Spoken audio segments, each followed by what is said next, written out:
Testing 1, 2, 3, 3, 2, 1. What the heck is bothering me? 1, 2, 3, 3, 2, 1. What the heck is bothering me? This is Brother Ron broadcasting from We All Be. Everything's sounding good. Sounding good. Partly clearly skies or some stuff like that. No more snow for the rest of the year. No more snow for the rest of the year. I don't need no more snow. I'm good for the next 2 or 3 years on snow. Down in the dirty. We don't need no more snow, shorty. We don't need no more snow. So I'm gonna let y'all get around chilling. Get around chilling. I got a story to tell. Got several stories to tell at once. This is We All Be, Brother Ron. Nobody does it like us at We All Be. It's News Free Dixie for the 21st century. But we got some stuff to talk about. Remembering the righteous ancestor, Brother Malcolm, Black Messiah. He was and is our shining Black prince, our Black manhood. It's time to resurrect and stand erect, Black man. It's time to get what you want. Time for us to take our rightful place at the table, Black man. Are you ready, Black man? Are you able? Are you willing to fight for your right to exist as a man on this planet, to be the provider and the protector of your people by any means necessary? So this is what we're going to be talking about. Yeah. Not another Black Messiah review. Not another Judas and the Black Messiah review. Have y'all really got it yet? I'm not talking about the movie when I do the review. I'm talking about us. This is us I'm talking about. This is real life, living, actions, decisions, and consequences. I'm talking about us. Be one, be you, be great, be true. To thy own self, be true. Because we all be Malcolm X. I am Malcolm X. You are Malcolm X. We are Malcolm X. See how it works? See how it works? So yeah, we're going to use this Trojan horse movie, the Judas and the Black Messiah, to talk about Black people and our rightful place in the world, and to remember the righteous ancestors who made the ultimate sacrifice. So today is Brother Malcolm. Today is the 56th anniversary of the state-sponsored assassination of our dear brother Malcolm X.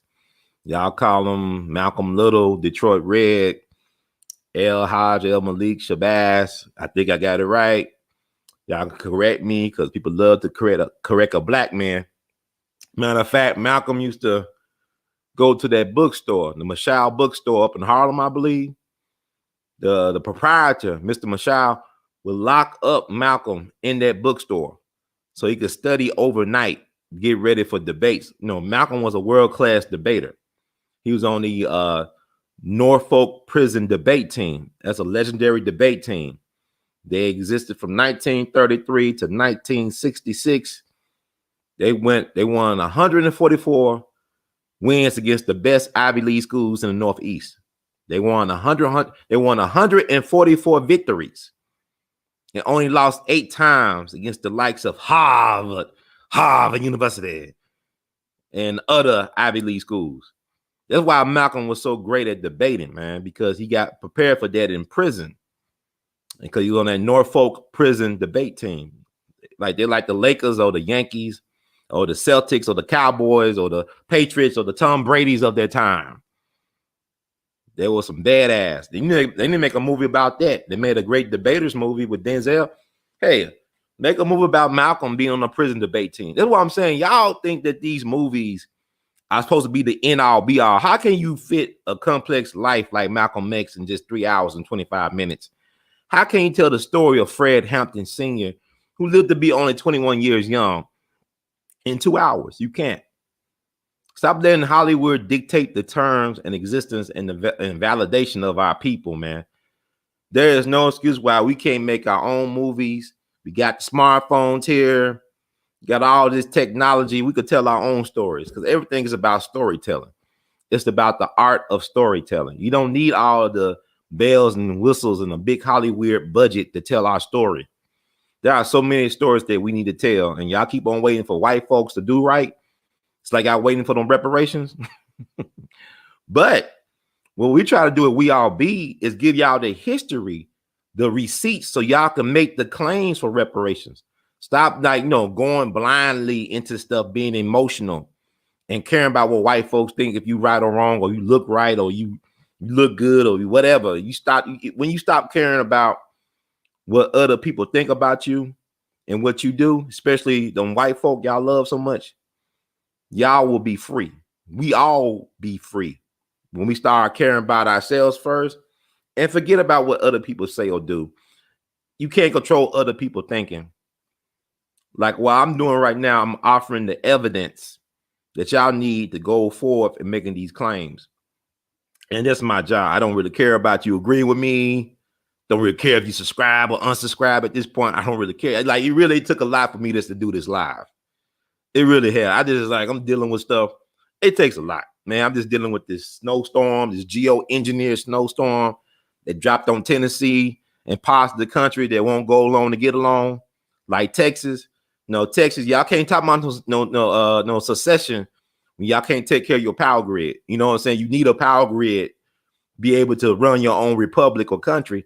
So Big Daddy Biden, he spanked that ass. Big Daddy said, "Oh, I'm gonna go Calvin Candyland on that ass." He went Calvin Candy on Texas, man. He beat Texas like a runaway slave, man. I love Texas, but there's y'all keep on thinking this stuff is all natural. Like a lot of people, they have their hair. They think it's all natural because they buy it. It's your hair because you brought it, right? Well, whatever. But there's a lot going on. Bread and circuses. So, trying to warm up the dais here. Get a crowd. Got a lot of information to go through. I was thinking about doing another show tonight. I don't think I'm going to do another show tonight. I don't know yet. I got to see how I feel about the end of this show. People don't really get it. The curse I have, I make it look too easy. That's my curse, that I make the stuff that I do look too easy to do. And if it was easy to do, then everybody should be doing it, right? And I really care about giving out new information, not retreading all the time old stuff. There's a lot of new stuff. Like, Harry Truman once said, the president, he said, the only thing new is the history that you don't know. That's the only thing that's new in this world. It's the history that you don't know. So in this segment, I'm going to retread over some old themes and stuff. Because people always want to say, well, Brother Ron, man, black people got to take responsibility, and, it ain't the government responsibility to take care of black people. Black people got to be with black people. I'm not interested in working with all black people. All skin folk ain't kinfolk, and all kinfolk can't be getting along. Family feuds and all that stuff. Everybody can have their family feuds, the Hatfields and McCoys, and white folks fight among each other all the time. Black folks think they're supposed to be better than white people. You think you're supposed to be above them in their system? If we was really superior, we wouldn't even be trying to partake or submit ourselves to this BS system they call civilization. Because we created civilization, but we forgot that we knew what we knew. So let me remind you today, or tonight, rather. And we'll get on with the on. Let me read a disclaimer. Let me see, it's about 8 minutes after 8 o'clock Central Time. Let me read a disclaimer, and we'll get on right into this thing. Thank you, Mary Short. We love you, Matt Lay, for the donation. Let me read y'all out. Sometimes I get lost in the sauce. Thank you so much. Thank you. I need that for gas. And the real Dana with the data. Thank you for showing me love, Sister Dana with the data. We love you madly. Really enjoyed this show. Enjoyed Brother Michael Sneed. I look forward to having him on We All Be. So Sister Dana, thank you for the support and love and checking in on me. I appreciate it. Yeah, so we're going to talk a little bit about Malcolm, because it's a thing, that movie that Spike Lee did about Malcolm X, right? That movie that Spike Lee did about Malcolm X. As much as I loved that movie when it came out, I remember seeing the movie when I was 12 years old, and I brought the book, The Autobiography of Malcolm X, allegedly by Alex Haley and Malcolm X, but we now know that Alex Haley did not even write Roots, let alone Malcolm X. It was his editor from Playboy, Murray Fisher, who wrote the Malcolm X book for Alex Haley. And then we also know now, or we should know, that Alex Haley, took the story for roots from the book The African, written by a white man named Harold Corlander. Matter of fact, Harold Corlander and his people took Alex Haley and his people to court, and Alex had to settle for a large settlement to Harold Corlander and his people. It's back in the 70s. You can take a look. It's all online. You can find all this information online. And you could Google all this. Whatever you do, DuckDuckGo, Google, Bing, whatever. This stuff is out there for the public. It's been out there for decades. Even your boy Skip Gates know about this. You know. So, but it is what it is. But this is why we do these things. Yeah, I know y'all know about the situation with Roy Wood, the undercover NYPD officer who had a deathbed confession. He actually wrote this deathbed letter back in 2011. He wrote it in January 2011. He talked about how the FBI and NYPD conspired to kill Malcolm X. We're going to get into that because now, wow, we just had this movie, The Judas and the Black Messiah, that shows the government's hand. And not just that movie, but you had the civil lawsuit, the civil trial that lasts about 12 or 13 years, where the families of Mark Clark and Fred Hampton Sr., as well as the survivor of that December 4th, 69 raid, were awarded $1.85 million back in 1982, which is really not enough. You think about all the stuff that was lost December 4th, 1969. And over the generations with Black people, the state-sponsored terrorism war against Black people in terms of us having self-determination and a little bit of respect. But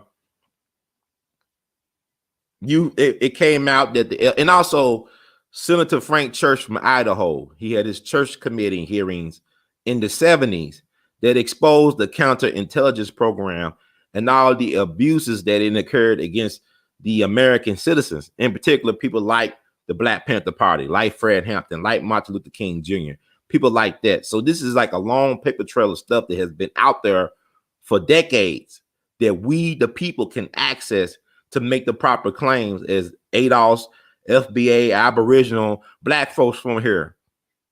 We are due our reparations. If we just do our due diligence and research the history. You know, with Johnny Cochran, before he died, he was working trying to make the case for reparations for Black people. He was working on that Black Wall Street stuff. And then he unexpectedly died of some type of brain illness.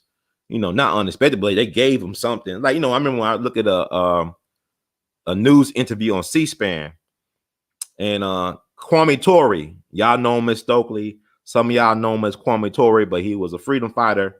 But he truly believed that the government gave him that package that he couldn't get rid of, the package he didn't want delivered to him, that cancer package, and they probably did. If you think about with Donald Trump, when he was at the Bethesda Naval Hospital late last year, that's the same place where they knocked out the first Secretary of Defense, James Forrestal, who was a part of Majestic 12, the UFO stuff. Now they talking about UFOs and aliens and these monoliths appearing. People, UFOs are real. I'm not interested in proving to nobody. It's like what Denzel said, it ain't what you know, is what you can prove, right? Alonzo Harris said in Training Day, ain't what you know, is what you can prove. But the stuff is real, you know. And James Forrestal was a part of Majestic 12. Look up Majestic 12. And he was the first Secretary of Defense. He was anti-Israel. He was anti-Zionist.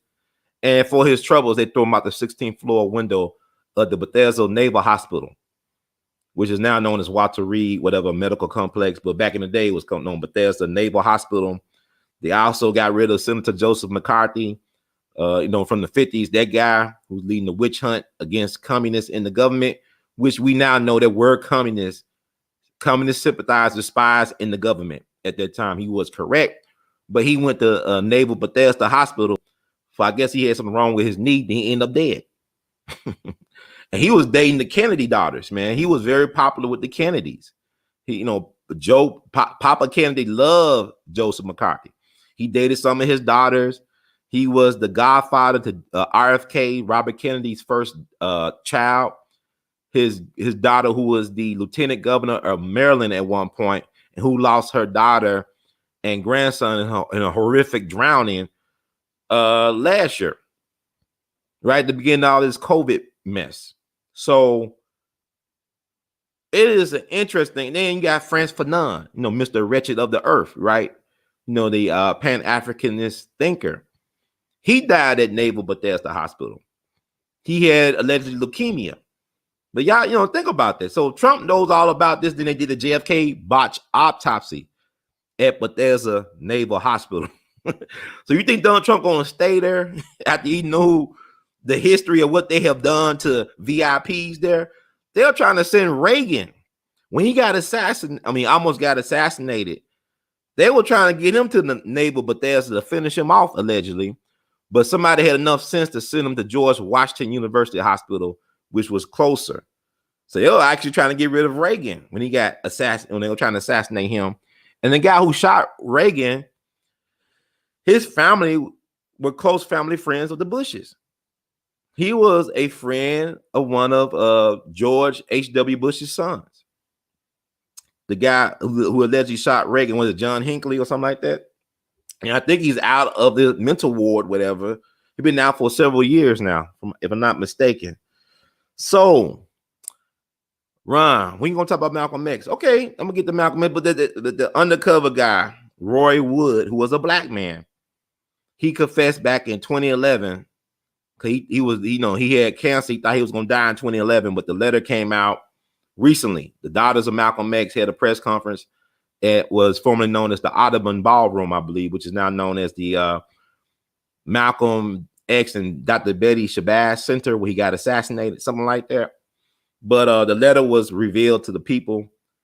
I'm going to read that letter for us, for posterity. We could talk about it. But, Judas and the Black Messiah showed how the government got involved in the state-sponsored assassination of Fred Hampton. Was proven in the court of law. Like I said, you had the paper trail, from the church committee hearings. Then Dr. King. I always tell people, get a hold of this book, read The Plot to Kill King by Dr. William Pepper, who was James Earl Ray's lawyer, but also he was a friend of the King family. He knew Dr. King personally, and it came out in civil court once again. Like in the Fred Hampton case, they had a civil trial that lasted almost 12 to 13 years. Also with the King thing, came out in civil court in Memphis, Tennessee, that on December 8th, 1999, that the government was found complicit in the assassination of Dr. King. And the rifle or the gun used to kill Dr. King could be traced back to the FBI. So you got the FBI fingerprints on all of these assassinations of black people, of black men who were leaders in their community, trying to do justice work for their people. So the FBI has its fingerprints all over these assassinations of Fred Hampton Sr., Malcolm X, and MLK. Matter of fact, the National Secretary for the Nation of Islam, John Ali, was FBI. Where's the movie about that? The guy who was responsible for the communications between Malcolm X and Elijah Muhammad was FBI, and he's still around, as far as I know. He was around when the dude did his documentary, Who Killed Malcolm X, but it's stuff that you should know anyway. Carl Evans is the book y'all should read. Carl Evans, The Judas Plot. This is the Judas Plot, The Plot to Kill Malcolm X. It came out in the early 90s after the movie came out by Spike Lee. He talks about all this. He names the names and everything. So this been public knowledge for almost 30 years. Yeah, our people, we wait for white folks to tell us when to care about things. We're not important unless white people kill us. It's like Malcolm's not important because y'all think black people killed Malcolm, that they were the masterminds behind killing Malcolm. And we'll talk about that. But black folks did play a hand. Just like black folks played a hand in neutralizing Marcus Garvey, black folks did play a hand in neutralizing Fred Hampton Sr. So we can't dismiss that, but you got to look at the bigger picture. Who truly benefits from the removal or the death of the king? Who really benefited? Did William O'Neill really benefit that much in comparison to what he did for the state? I mean, you look about Judas. Judas is interesting because people think Judas is a traitor. I don't look at Judas as being a traitor. It's like if you go back to Judas and Jesus, if Jesus is the Son of God, if he's all knowing and got them gifts, he already knew that Judas was going to do what he did. He already knew that. That was part of the prophecy. It's part of the plan. So to me, and Judas killed himself afterwards. He got his 30 pieces of silver, just like William O'Neill got his $300, did in Fred Hampton. And then what he ended up doing, nearly, wow, you think about it, almost 21 years later, he kills himself at the age of 40. Allegedly running across the Eisenhower Expressway, getting hit by a car or cars. Who knows? But just like the Judas in the Bible, he commits suicide. So even if you look at a revolutionary suicide, Fred Hampton Senior knew he was a marked man. But he did what he did anyway. It's like with Huey Newton, when they talk about revolutionary suicide, and y'all should read that book by Huey P. Newton, called Revolutionary Suicide. It's like, you're not being suicidal, but you can't be afraid to do what is necessary. Sometimes that means putting your life on the line for something that's worthwhile. Like Dr. King would say, or to paraphrase Dr. King, if a man ain't willing to die for anything, he ain't fit to live. So you got to get in that mind state. So that's revolutionary suicide. So to me, a Judas is not necessarily a traitor. They fulfill prophecy. They do what they're supposed to do. He or she fulfills her role, and then they self-destruct. That's what all good Judases do. Once they do what they're supposed to do, they destroy themselves. So you see how it works. So anyway, that's how I look at it, man. I don't look at it as, oh, it's the traitor. I said, Malcolm knew when he was in the nation that they were very much compromised by police. Malcolm did a speech about how they going to say we're going to be plotting against the government when the Nation of Islam is full of policemen. So, I mean, it's a fascinating world that we live in, man. It's a fascinating time to be alive, to think about these type of things. But I'm a thought provocateur. So I'm going to play some clips as well. But let me read a disclaimer. Knowledge is the currency of the universe, but thank y'all for y'all support and Dues Nation. So like disclaimer, the views expressed by host and guests on the We All Be TV platform are not the official views, opinions, beliefs, or perspectives of We All Be News or the We All Be Group Incorporated. We All Be News is an organization that thoroughly believes in supplementing the information narrative that is usually supplied by the corporate news entities with those viewpoints and expressions which may be marginalized or ignored for a plethora of reasons. We are about informing the general public on alternative perspectives as it relates to news and information, and letting the general public be the ultimate judge in deciding on how to use said information. Informed citizens are responsible citizens, and we thank you kindly for your support. So, I think I warmed y'all up a little bit. There's so much to talk about. Okay, let me see.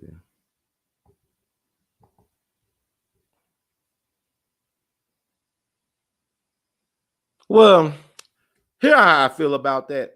Y'all remember JFK assassination? This is an interesting point.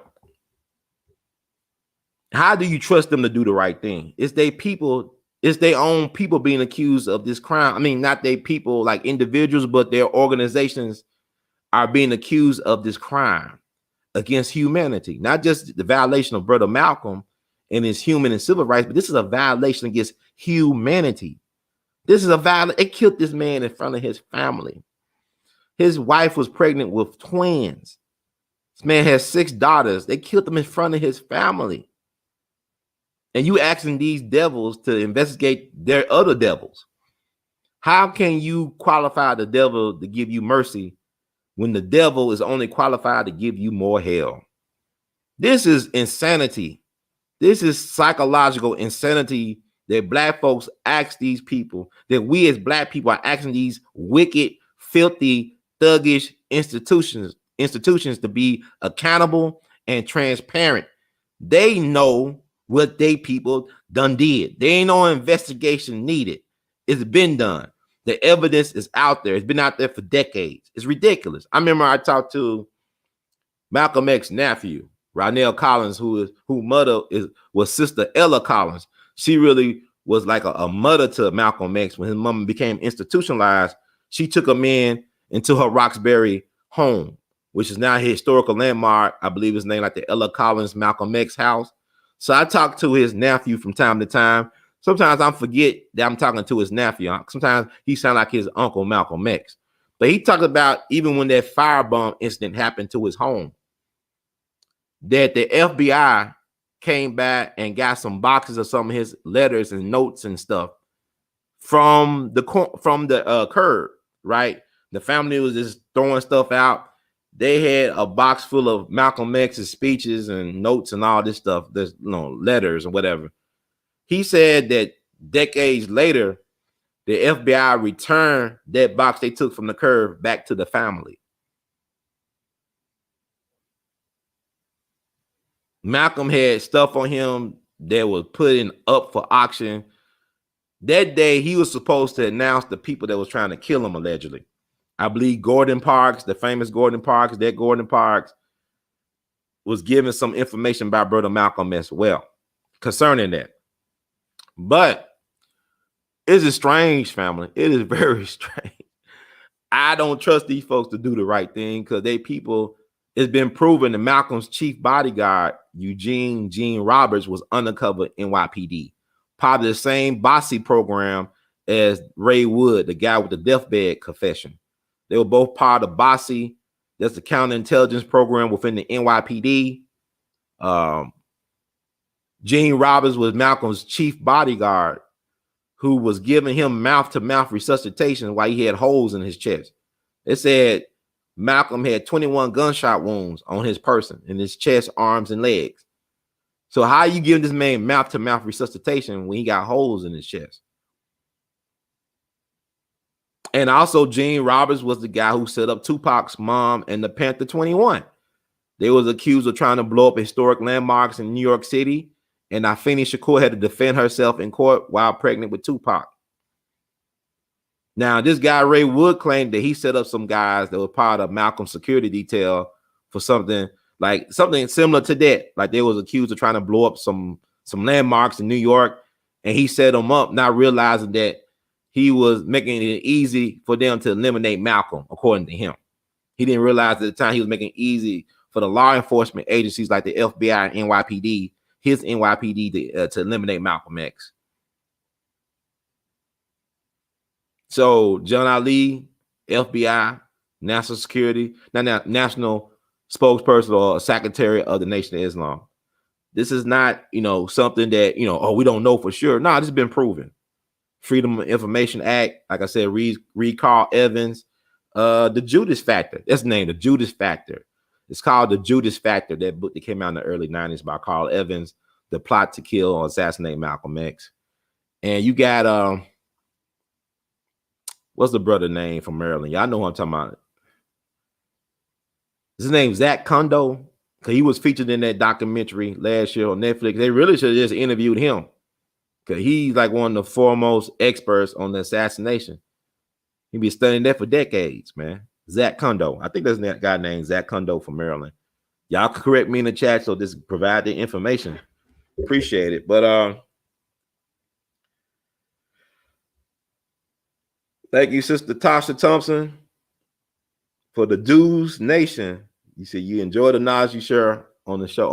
You enjoy the knowledge I share. Yeah, there's a lot to cover, but let me get some stuff set up, and I'm gonna drop some more gems. But I want to play something. We talk about hip hop, right? The hip hop connection to liberation. Like I would say that the powers that be turn would be revolutionaries into wannabe rappers, right?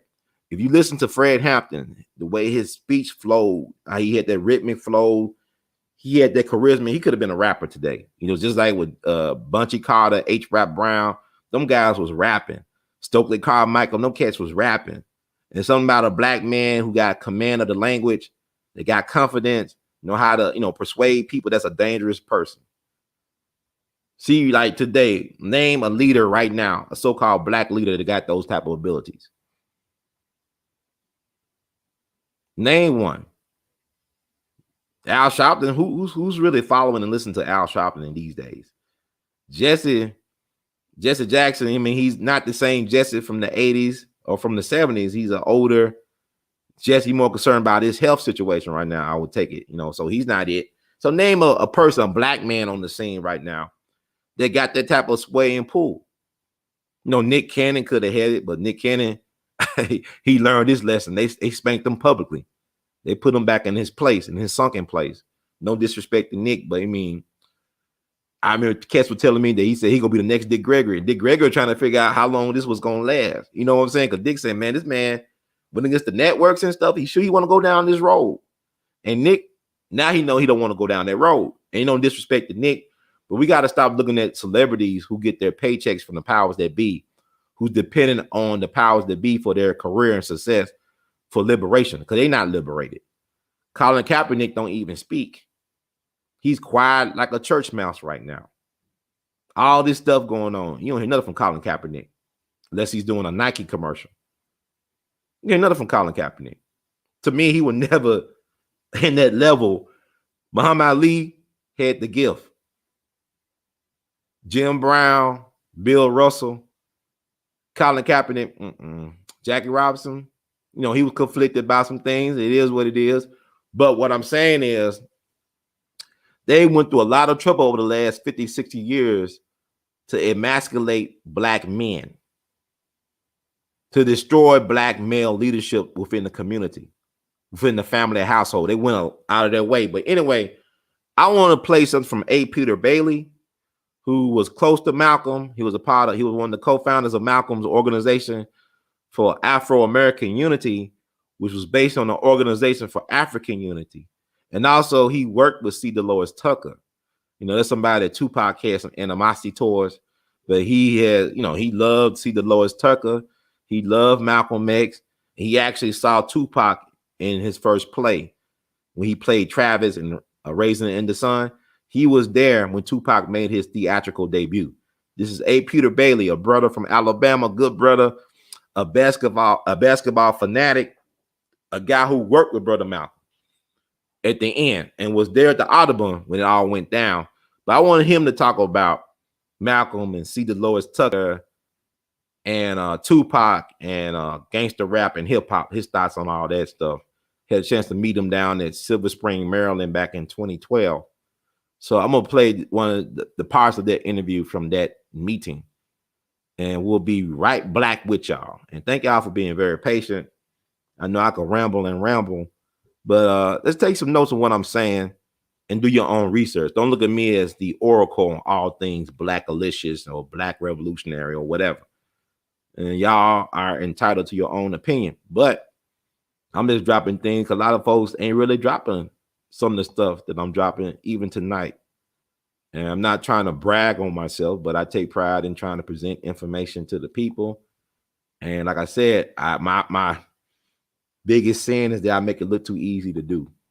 But anyway, on to the next.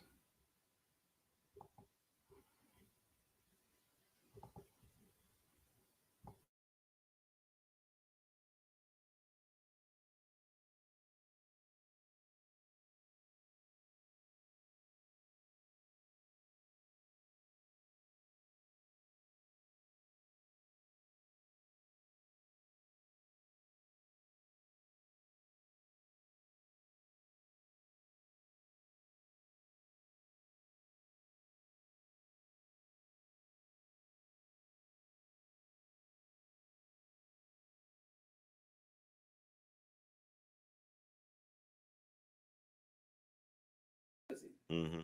He just passed away recently. But why I ask you this, I know at the Bethune the Boys Institute and C. Dolores Tucker was the head. I know this thing about hip hop and rap, but I think it's fascinating. I talked to this jazz musician named J.D. Paran, and he did it when they did the opera about Malcolm back in the 80s, how they had a lack of support from the black middle class to get the opera. I mean, they were actually going to boycott the play or the opera. Yeah. But he was talking about the profound effect of hip hop. You had rappers like Karis One and Public Enemy and S-Clan sampling Malcolm's speeches. Yeah. And it was they were looking like black people looking for a hero or black youth were looking for a hero.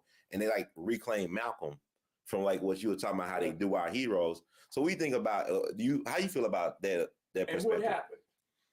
Corporations. The rappers who were doing that were pushed to the side. Exactly. And up to the forefront came the Snoop Doggy Dogs and the Little Kims and all those. See, Dr. Tucker, and this is, I want to make this very clear. Yes. Dr. Tucker did not oppose rap music. Right. She opposed gangster rap music. And she made a distinction between the two. Those brothers you were talking who started were doing that. What happened? Now they still, were playing like in small venues around the country, but the ones who got all the play were the gangster rappers. Yeah. The misogynists and the violence and the glorifying drugs and encouraging young brothers to kill each other and all that kind of that nasty negative attitude and things they were expressing. They are the ones who came to the forefront and got all the play. But like, it's a corporation, like the white corporations. I don't care, but they were collaborate. They were collaborators. They could have. They didn't have to do that. It's always got a choice. But I want to ask, like, the reason why I say that I think it's interesting. I think that I look at the Tupac. I know the Tucker and Tupac thing. Yeah. But I think, like, to me, I think it's like I look at the movement. Right. You had intergenerational collaborations. Like you look at the founding fathers. Benjamin Franklin was way older than John Adams and Thomas Jefferson, but they were all equals and peers. Or look at Dr. King with A. Phil Randolph.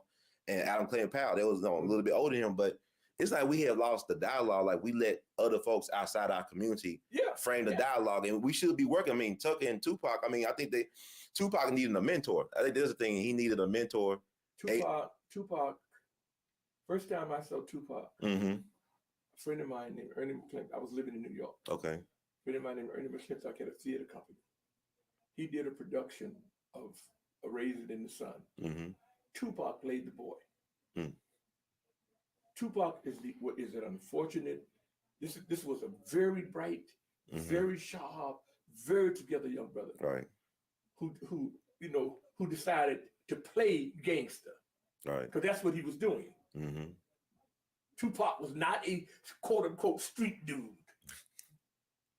His mother had been a political activist. But he got caught up in that. And then he got to play this and ended up getting himself killed. All because of that whole kind of emphasis on that misogynistic violence. Everything is about getting money and bling bling and all that kind of stuff. No, and those brothers, and mainly the brother and the women who went in that, as far as I'm concerned, I don't want to hear nothing about how they deliberately collaborated with our enemies and why. Is it an accident that the biggest purchasers of gangster rap were white males between 18 and 25? Oh, of course not. I mean, the entertainment industry was founded on racism in this country. Like, Well, if you know that, and they making money, man. They making money. I say, yeah, black folks who do things that harm the black community. The biggest money makers of black folks in the early 1900s were the minstrel shows. Right. The people who put on the stuff and did all the, they made more money than anybody else. Hey, Bert Williams. It has always been the way to make. If you're gonna put down black folks and make, and act like, buffoons, you always better make money in this country. Yeah. Even the names. Yeah. Snoop Doggy Dog.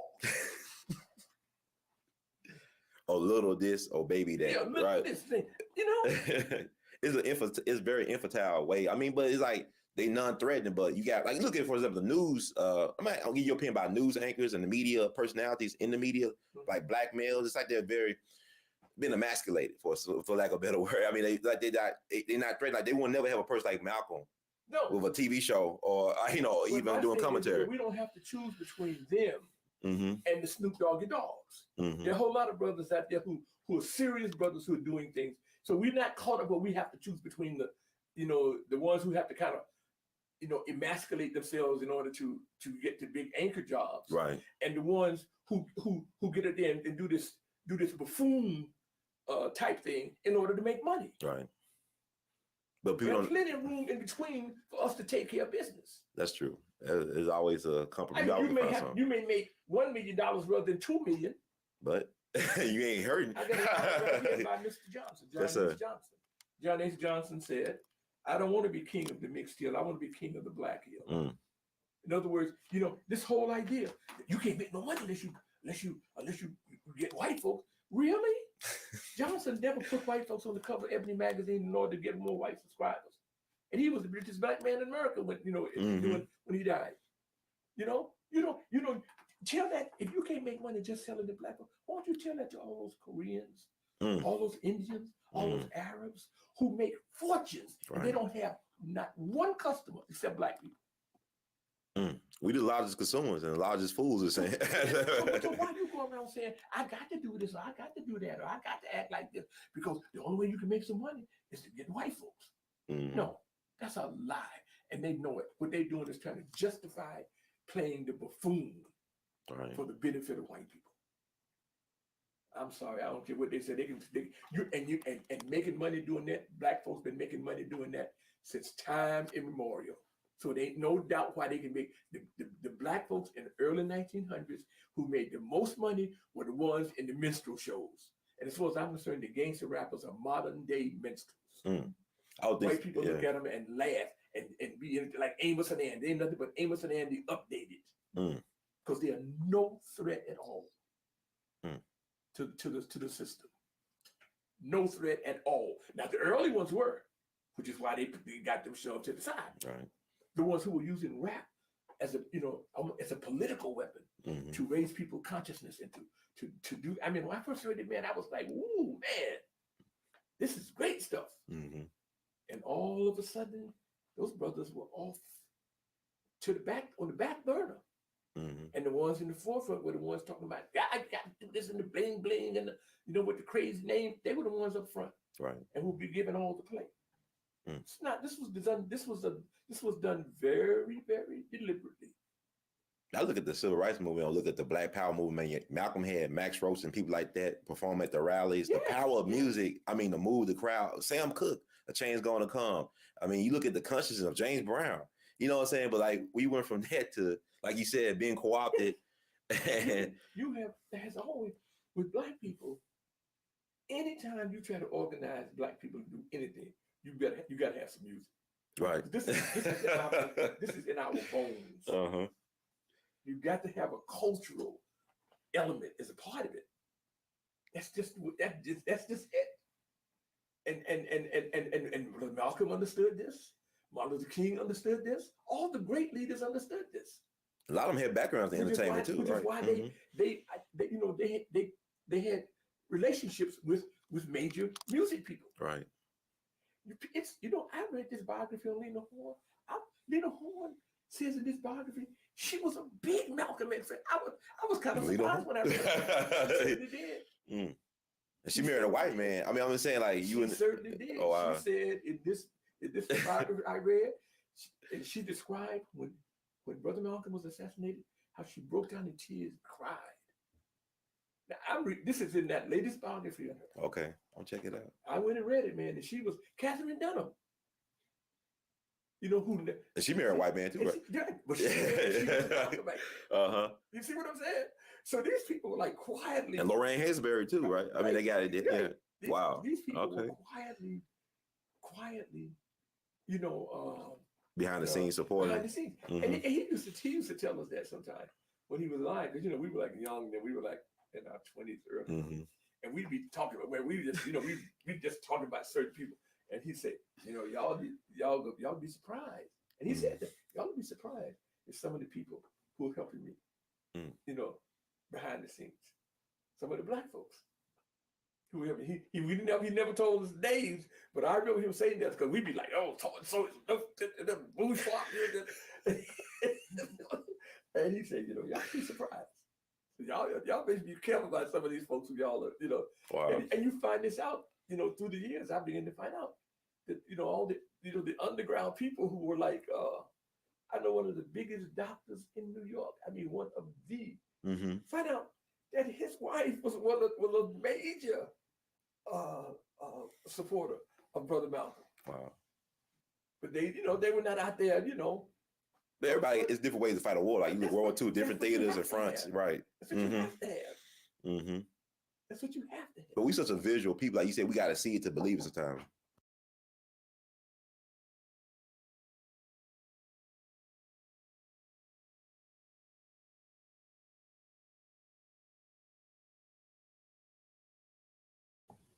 And that was Brother A. Peter Bailey. I mean, that's a primary source on Brother Malcolm.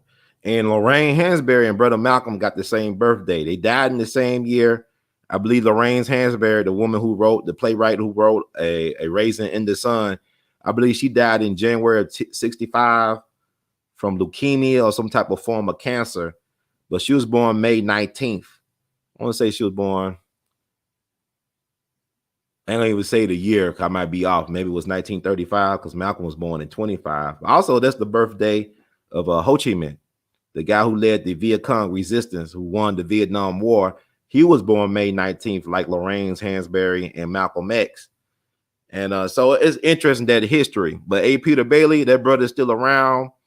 Wrote a lot of great work. He's a great author, journalist. He helped write the book, The Seventh Child, with Ronell Collins, the nephew of Malcolm X, because Malcolm was the seventh child of his father. And Malcolm was obsessed with the number 7. He was into numerology. Okay, if you think about Brother Malcolm, that 7 number is powerful, because I think he spent almost 7 years in prison. When he died, he was married to Sister Betty, if I'm not mistaken, for 7 years. He used to teach, he used to hold down mosque number 7 up in New York. So that 7 plays a significant role in Malcolm's life, and he was the 7th child of his father. Hence the name of the book, The Seventh Child. But let me see. Yeah, let me see what time it is. I think we're making good on time. Let's talk about some more Brother Malcolm stuff. If somebody said read the letter, I'm gonna read the letter then. Y'all want me to read the letter? I'll read it. And that's for posterity. And I thank y'all for y'all patience and for being interested in the We All Be movement. Let's see what this is. I don't want to show that yet, but that's important. We're going to talk about Pinto. That's Malcolm's good friend over there in Kenya, where Barack Obama alleged daddy is from, Kenya. We're going to talk about Pinto. The anniversary of his death is coming up on February 24th. It'll be the anniversary of his death. He was killed 3 days after Brother Malcolm. I know Baba Dick Gregory. He was the guy that brought my attention to Pinto. And sometimes he would say they got killed on the same day. Almost, but close enough, but they were both connected. So I want to thank the ancestor, righteous ancestor, Baba Gregory, for enlightening our people on this, double tragedy. But let me see. I got so many tabs open, so forgive me. I'm trying to find the tab I want. One day I'll get an assistant producer or something, but it won't be today. But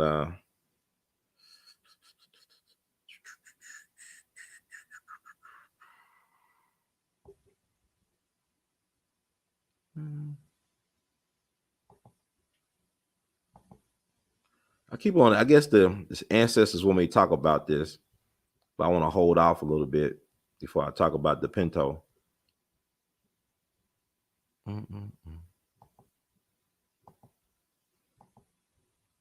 There's several people I want to talk about that normally don't get talked about. I think it's a gold mine. When people talk about Malcolm X, they usually focus on the usual suspects. It's so many interesting people in this man's narrative that should get some shine. And we're going to talk about some of those people tonight.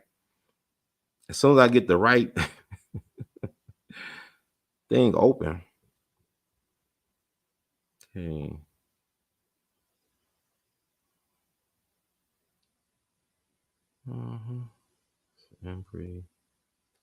But yeah, but this is like my third and final review on the Judas and the Black Messiah. I'm mixing all in with historical stuff. So I know ain't no straightforward review, but y'all definitely should check out the documentary while you can.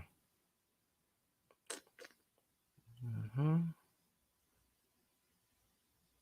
see.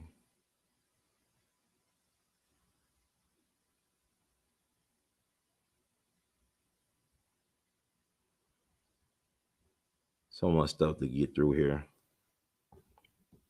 Let's see what this lucky tab is. All right, there's the tab. Yeah, Brother Malcolm, man about reinvention, transforming, shape shifting. You know, that's Brother Malcolm. That's our Malcolm. I am Malcolm X. You are Malcolm X. We ought to be Malcolm X. But let me find this letter that was written back in January 25th, 2011 by Roy Wood, the undercover NYPD cat, who said that the NYPD and the FBI collaborated on assassinating our dear brother, Brother Malcolm X, in front of his family. Okay, this is from January 25th, 2011. Now, mind y'all, he lived to November 2020, but he thought he was dying back in 2011 because of some type of aggressive form of cancer. But he said he had pretty good health insurance for him to be able to live longer, almost a decade longer. So let's read it. I, to whom it may concern, I, Raymond A. Wood, being of sound mind and body, wish to confess the following.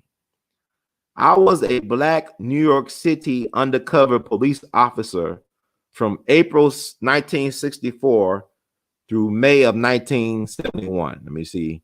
I hope y'all can hear me. I think y'all can hear me. I think I'm clear. Let me know if y'all can hear me. And thank you, Brother Walter Wilborn, for the Dues Nation. I appreciate it.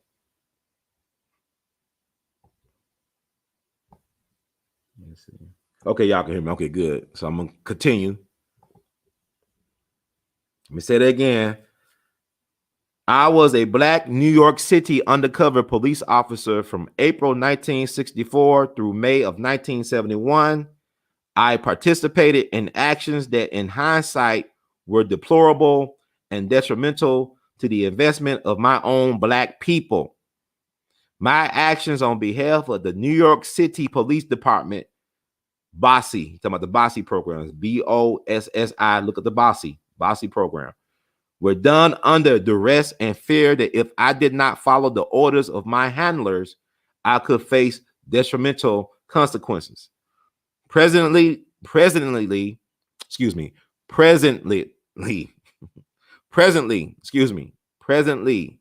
I am aging with failing health. Recently, I have learned of the death of Mr. Thomas Johnson and are deeply concerned with that my death, his family will not be able to exonerate him after being wrongly convicted in the killing of Malcolm X. The facts are as follows. April 17th, 1964, I was hired by the New York City Police Department. Without training, I was immediately assigned to the BOSSI investigation unit.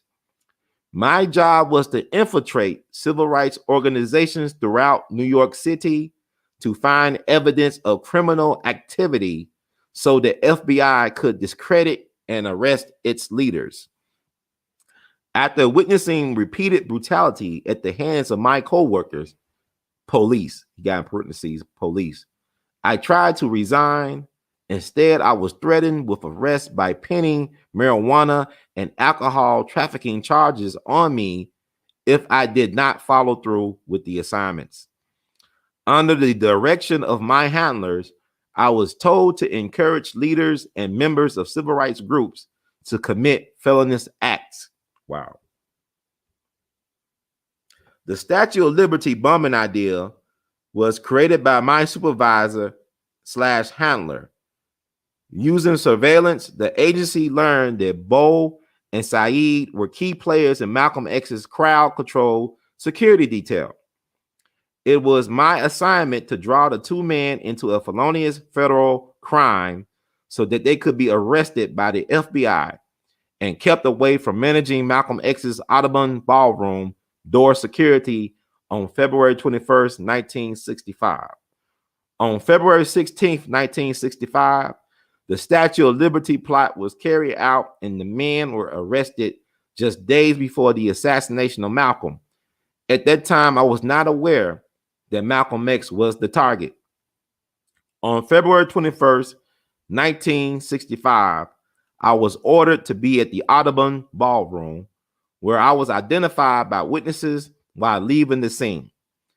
Thomas Johnson was later arrested and wrongfully convicted to protect my cover and the secrets of the FBI and NYPD. I have placed my full confession into the care of my cousin, Reginald Wood Jr. I have requested that this information be held until after I have passed away. It is my hope that this information is received with the understanding that I have carried these secrets with a heavy heart and remorsefully regret my participation in this matter. Raymond A. Wood. Wow. And this is actually available on the Daily Mail website, this letter.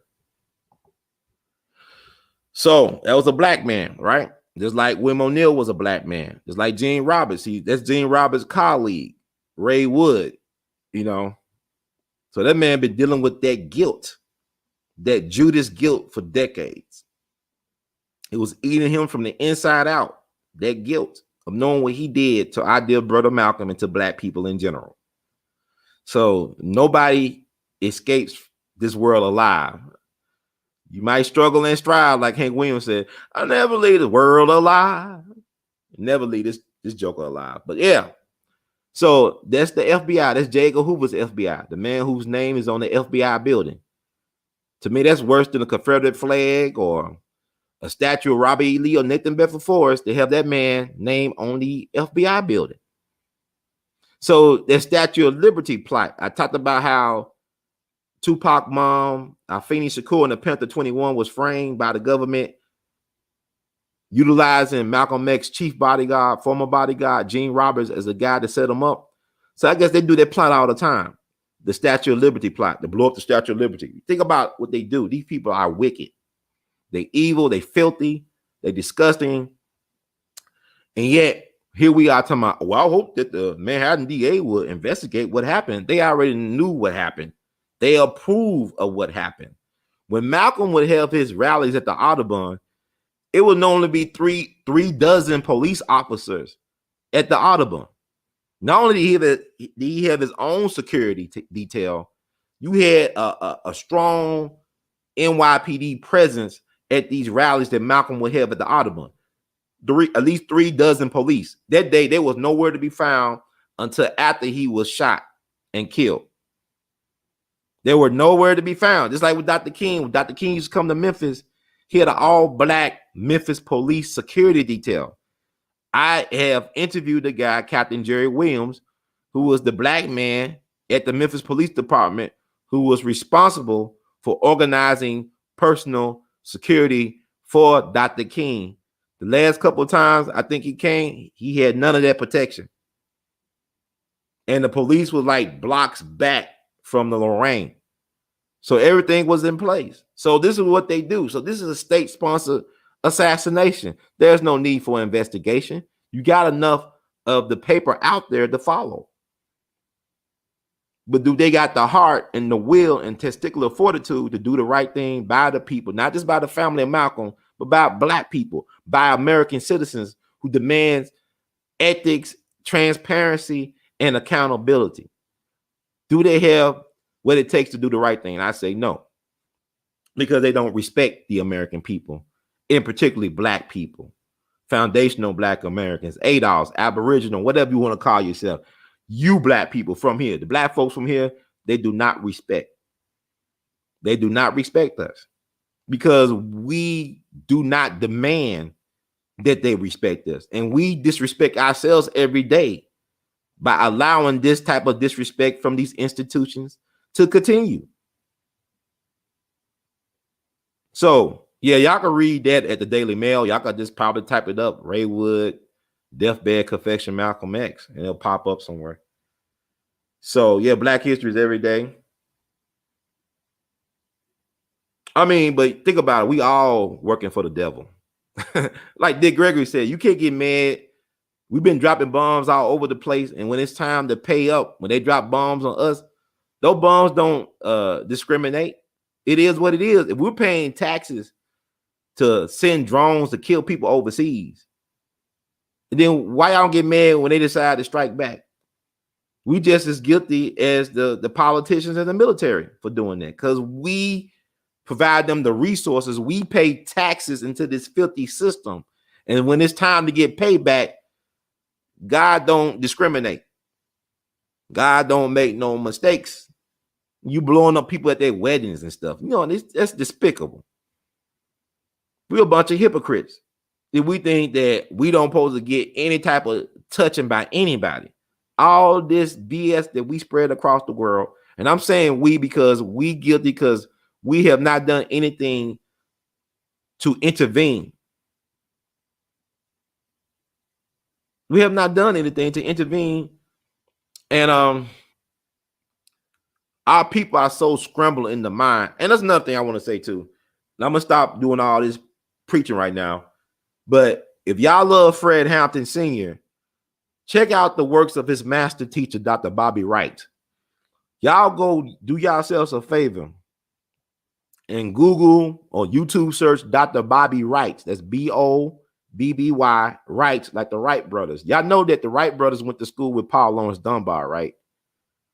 The Wright brothers went to school. The guys who invented the airplane, they went to high school with Paul Laurence Dunbar, the great poet and intellectual. They had a business to go. They did some business together. Y'all can just research that. I'm not going to talk about it on the show, but I just want y'all to know that, because Paul Laurence Dunbar, we don't even talk about Paul Laurence Dunbar anymore. He's brilliant. He was brilliant and was misunderstood by his own people. And there's another thing y'all should check out on Amazon Prime, a movie called The Black Emperor on Broadway. It talks about the true story of Charles S. Gilpin. He's one of the top actors, black or white, on Broadway. He helped bring to life the role of Brutus Jones in the play Emperor Jones by Eugene O'Neill. And it talks about his career and his struggles with that character. Like, he confronted Eugene O'Neill. Eugene O'Neill is one of the top playwrights of all time. He's one of the greatest playwrights in American history. But he was a drunken Irishman too. And his father was a great thespian. And but he made his own legacy. But it shows how Charles Gilpin would confront Eugene O'Neill on the use of the word nigger in the play, because the use of the word nigger was very prominent in the play. And so Charles Gilpin, who was a black man who came up through the minstrel show, who had the word blackface, he was from Richmond, Virginia, was born there back in 1878. I want to say, I ain't gonna say what his birthday. I think his birthday was November 20th, 1878. But y'all can look that up. Charles S. That's his middle initial, Gilpin. Gilpin. He would confront Eugene O'Neill because he would change the use of the word nigger. He would replace it with Negro or colored or something like that. And Eugene O'Neill, like any playwright, will be mad when you don't honor his words in his play. Why are you going to change it up? So they would get into confrontations about it. This is a black man back in 1920 talking down to this prominent white man. You understand? Talking down to the white man. Said, look, man, you going to tell me what to say? This is my character. I made him who he is. And then Paul Robeson will make it famous as Emperor Jones. Like the 1933 movie, it starred Paul Robeson because by 1933, Charles Gilpin was dead. He died in 1930. He was just 51 years young, but he basically drunk himself to death. You got to think about the stress of being a black man or being a black person back then, dealing in that type of environment. But he stood his ground with Eugene O'Neill. But he actually made that character what it was. I mean, when he performed 500 times on Broadway.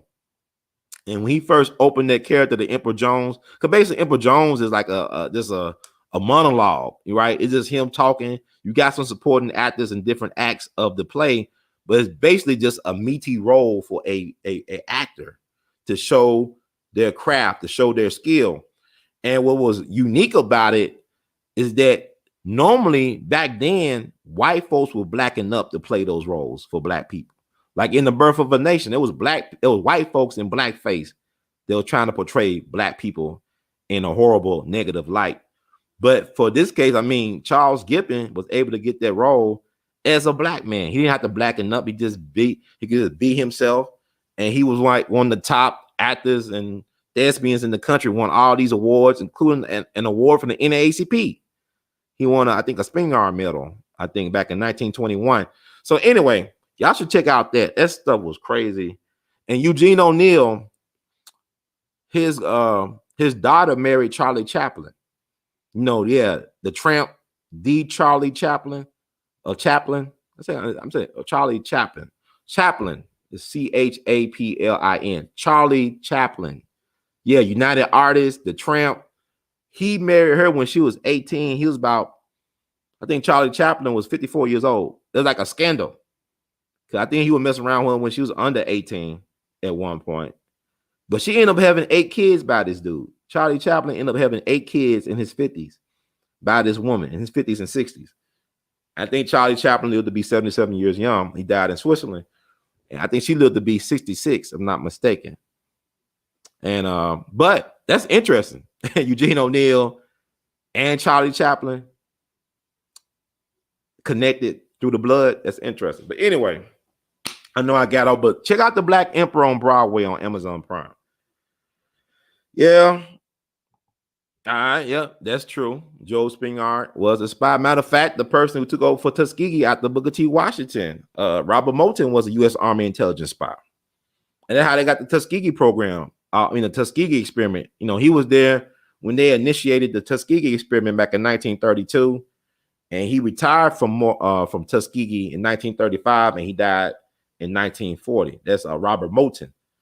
He was the guy when Nurse Rivers and then got that Tuskegee experiment off the ground. So yeah, a lot of them were spies, man. That's nothing new. A lot of people are, even with this movie, like the Judas and the Black Messiah was interesting as you look at.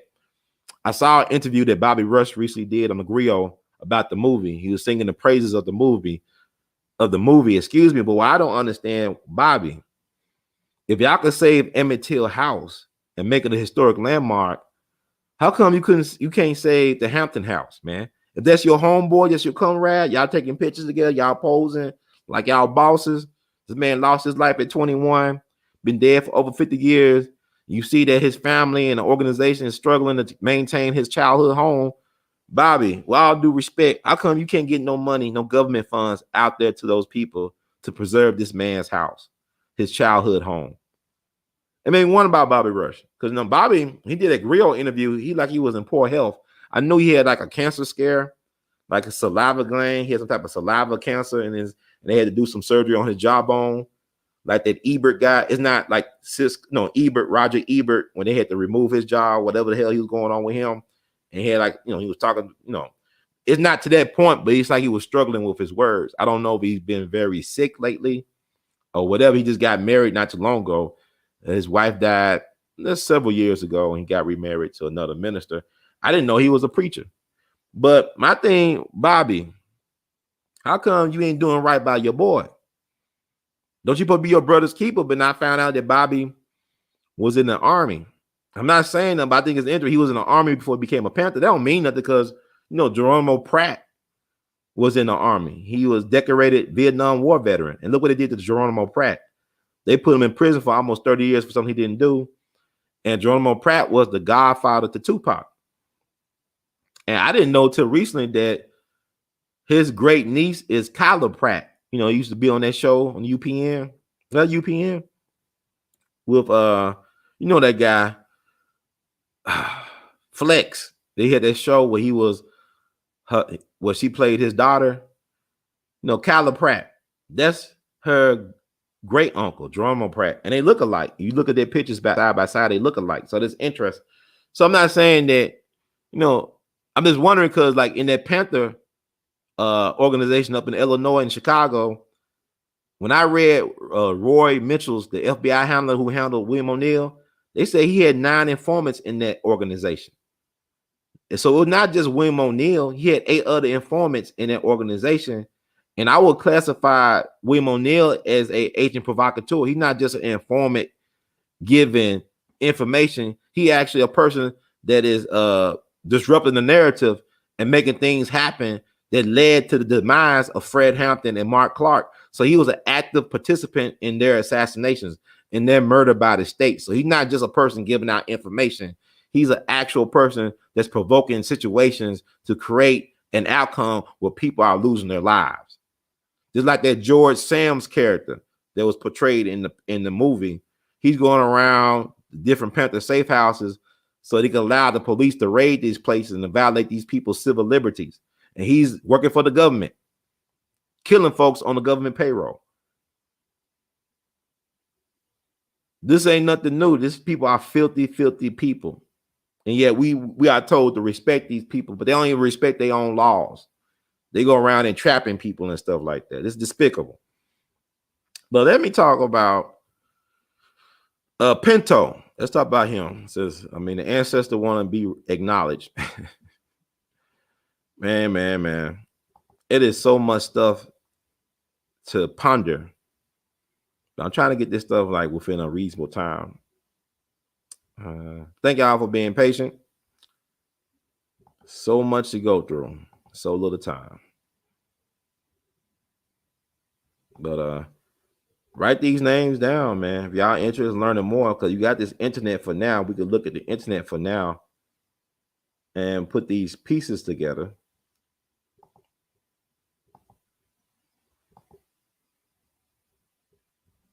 Okay.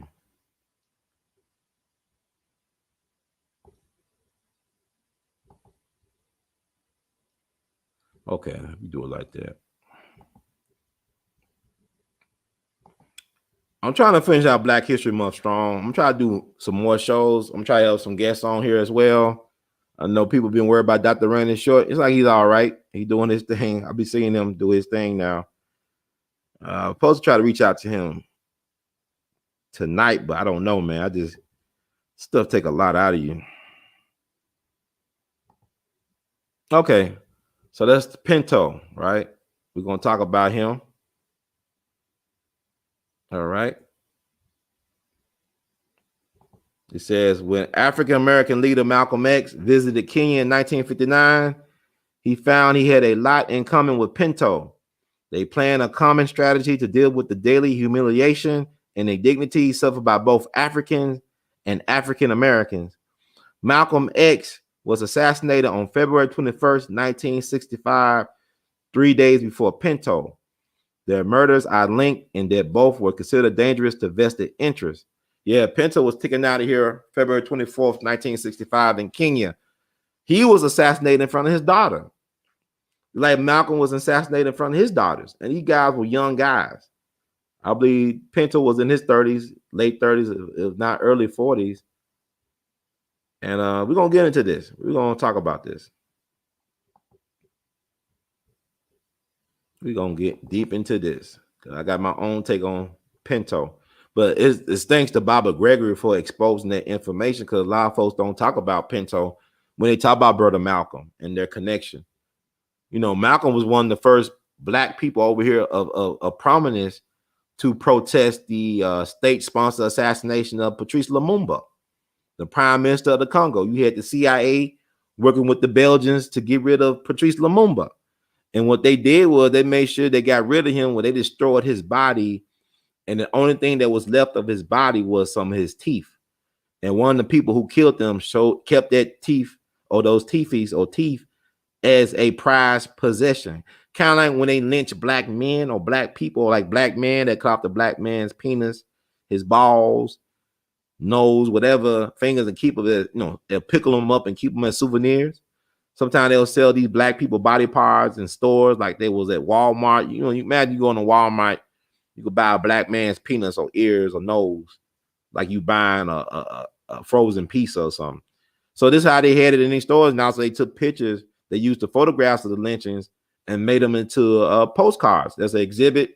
It's probably still online without Sanctuary that showcase the postcards that were made from those photos of those lynchings. So that's what they did to Patrice Lumumba. They destroyed his body so that the people of the Congo would not have any type of thing to rally around. It's kind of like what somebody told me about Medgar Evers. Medgar Evers was killed in front of his family at the age of 37, but he's not buried down in Jackson. He's buried in Arlington Cemetery, like a national war hero, because he definitely was a war hero. He was fighting a war that was longer than the Civil War, longer than World War II or Vietnam. It's the war for Black folks to get their respect and self-determination. But somebody was saying that it killed the movement in Jackson when they removed this body from Jackson. Like, if they had kept that body in Jackson, that could have been a rallying call for people to get around his body of this martyr to make the movement go stronger and longer. to demand just. I heard this a lot of things, like even with Jimmy Lunsford, when the historian and a radio pioneer Nat D. Williams said that let Jimmy Lunsford's burial place in Memphis be some place where black folks could get us some type of pride and be willing to put themselves out there to achieve greatness and black excellence. Now, I'm just paraphrasing all over the place, but something about those bodies being in certain places where people can rally around them and gain strength from. I don't know, it's like a black people thing, some Haitian Revolution stuff, but it is what it is. And I do like hanging around cemeteries for whatever reason. But I like leaving them when I can too. I mean, I'm not dead. But let me talk about Pinto, and then we're gonna move on to some other people that they know don't get talked about in the Malcolm X story. I want to cover some people that don't get talked about, or they should be.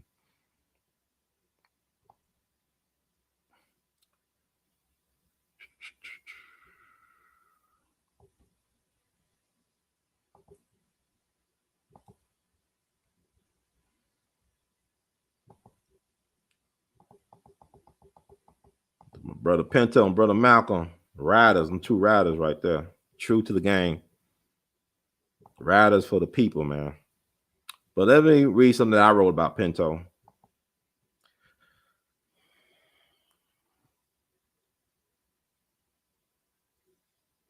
On February 24th, 1965, 56 years ago this year, Malcolm X's good friend, Kenyan journalist, and freedom fighter P.O. Gama Pinto was assassinated in front of his daughter in Kenya just 3 days after Malcolm. With that horrible act, Pinto became Kenya's first political martyr since independence. Although he was also an Indian, Pinto was a committed socialist and believed in Pan-Africanism. Pinto was an important and trusted member of the Mau Mau, the revolutionary group led by the charismatic Jomo Kenyatta that liberated Kenya from the colonizers, man. The husband and father of 3 daughters was just 37 years old. Pinto was the one who worked with Malcolm X on a strategy to bring the U.S. up on charges of human rights violations against so-called African Americans before the United Nations. So remember that, brother, our dear brother, fellow freedom fighter, P.O. Gama Pinto. They don't talk about, we need to start talking about the connection, because people say, well, why Africans going to care about African Americans? Well, you got a guy that's not only African, but he's an Indian. Yeah, y'all keep on, Kamala don't care about black people. She care about Asians. She's South Asian, right? But here you had a guy who was an Indian that cared about black liberation. And he put that in Malcolm's ear about, hey, man, bring up the United States up on charges of human rights violations against black people in America. And they got Malcolm and Pinto killed. Because what Malcolm was doing, he really was like the president of Black America, visiting these countries in Africa, the Middle East. So the Middle East is really Africa. Y'all do know the Middle East is really Africa, right? They built a damn canal and say, oh, don't separate it. So it's not, it's Middle East is Africa. But that's another conversation. But, you know, he had Brother Malcolm going around there, being able to sit in on the Organization of African Unity meetings. That's how much respect they had for Brother Malcolm. You know, he meeting with Dr. W.E.B. Du Bois, a widow over in Ghana. You got black delegates going to the UN, quoting Malcolm. Like they will say, hey, you talk about the Congo, but what about Mississippi? How you gonna talk about the Congo or South Africa or Algeria, and y'all ain't taking care of black folks in Mississippi? So Malcolm was going there giving these folks talking points and having these folks embarrass the United States on the world stage. and the white folks, the State Department, they were tired of it. They tried to poison Malcolm several times. They tried to food poison him. He had to get his stomach pumped a couple of times. This is a black man. There's a black man from Omaha, Nebraska, by way of Michigan, by way of Boston, you know, all this stuff. Norfolk prison colony. He's upsetting the apple cart. This man has no degrees, but yet he's revered and respected by these people. You know, he even met with Fidel Castro at the Hotel Teresa back in the day. Y'all remember that? You got pictures of that. So Malcolm was committed to doing things. And then I talked to his nephew about some of the things that Malcolm was doing behind the scenes as far as being a delegate. He was doing a lot of interesting things. So the United States had to neutralize Malcolm. And James Farmer, the guy who was in the Great Debaters, like the young kid who daddy was a professor at Wiley College. Well, he a professor at Wiley College, played by Forrest Whitaker. But James Farmer was one of the freedom riders, the original freedom riders when CORE, I think they were back in the 40s when they did the original freedom rides. So the ones that people talk about, they did the documentary on, took place in the 60s with John Lewis, but I think he was also one of the original freedom riders from the 40s. And he said he believed that Malcolm was killed because he was trying to stop the drug trade from he was trying to stop the black community from being dumped with drugs, like from the French Connection and stuff like that. Malcolm was trying to get involved in sabotaging the international drug trade. So they had to neutralize Malcolm because some of their biggest markets was the inner cities where black folks live. So Malcolm was trying to put a halt to that, actually. Whereas, also you think about Brother Malcolm, think about the Black Mafia family out of Philadelphia. They was ran out the mosque, right? The Black Mafia family, they were vicious. And a lot of people feared that if Malcolm got into power, that he would clean house. He'll get them guys under control, get them out the way. So Malcolm really was an honest broker, but he was dealing in a filthy business and they got rid of him. A lot of people made a lot of powerful enemies, but you can't tell me that the Nation of Islam were the masterminds behind Malcolm getting killed. The Nation of Islam, Elijah Muhammad did not have the power to deny Malcolm X's passage into France. The French government would not allow Malcolm into their country because they were notified that Malcolm will be eliminated and neutralized. So they sent him back to England. He went on his way back to America. So you're trying to tell me that Elijah Muhammad from the south side of Chicago had the type of power to deny Malcolm X's passage into another sovereign country? Get out of here. But I would say this. Now, Elijah did take money from H.L. Hunt. There's a guy who was a part of the Kennedy assassination and also the MLK assassination. The oil magnate, the oil man, whose son Lamar Hunt was one of the founders of the American Football League, which is now known as the American Football Conference in the NFL, the National Football League. Lamar Hunt started a football team called the Dallas Texans, which is now known as the Kansas City Chiefs. That's Lamar Hunt. His father was H.L. Hunt, a figure in the Kennedy assassination, and also a guy who cut big checks to Elijah Muhammad. I remember Dick Gregory talking about how he was close to Elijah Muhammad. Farrakhan did his eulogy. Y'all think, they were not friendly. Nah, they were friends. See his game, his strategy, listen to Malcolm X Prospects for Freedom speech from 1965. One of the last speeches he did in his life. He talked about how by him being on the scene, it make it easier for people like Dr. King or Roy Wilkins to get stuff done. Like they playing a game. It's like what Brother Malcolm told A. Peter Bailey. You'll be surprised at the people that support me behind the scenes. The people like the Lena Horns and the Catherine Dunhams and the Lorraine Hansberrys and people like that couldn't be vocal about their support of Brother Malcolm, but they did stuff behind the scenes. They knew their role. Whereas you got black celebrities, they want to be the know-it-all and the front person for everything, not knowing the facts or the fundamentals behind everything. So they want to be out in front, but these folks knew their role. So with that said, y'all need to look into that. And I said, read the book Carl Evans got called The Judas Factor. Check out some of the brother named Zach Kundo, some of his work on this stuff as well. There are people out here that have been doing this work for decades in the spirit of a Steve Coakley, in the spirit of a Bobby Dick Gregory. You need to give him a second look. But like I said, y'all check out Dr. Bobby Wright. Especially he did a lecture back on April 10th, 1980 down in Atlanta. Bobby Wright, this is Fred Hampton Sr.'s teacher. And you cannot tell me he did not predict the future in terms of what's going on with black people right now. That man called it for what it was, and that was 40-something years ago. And he died prematurely at the age of 48, April 6, 1982.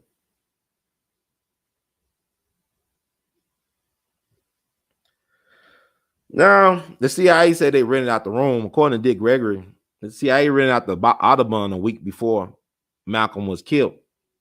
Y'all keep on thinking that black folks got this type of power to do the things in this system. This is their system. We do things at, Malcolm said something about the Korean War. He said about black soldiers, we bleed. You bleed when the white man tell you to bleed. You bleed in Korea when the white man wants you to bleed in Korea, but you won't fight and bleed for your people in Mississippi. We keep on thinking that, all this hating each other, man. Like even William O'Neill, the man was caught up, right? He was a boy. These guys were young. I know the movie, I don't really care about people talking about, well, Daniel Kaluuya was too old to play Fred Hampton. He's just 31. And Lakeith Stanfield is still in his 20s, late 20s. My thing is, that's nothing new, man. It's like you look at Clueless, right? Stacey Dash was not a teenager when she played in Clueless. She was a grown, sexy woman. But she was able to pull it out. Like Hollywood, they would normally have folks in their 20s or even early 30s play teenage roles. Late teenage. I mean, it's an illusion, man.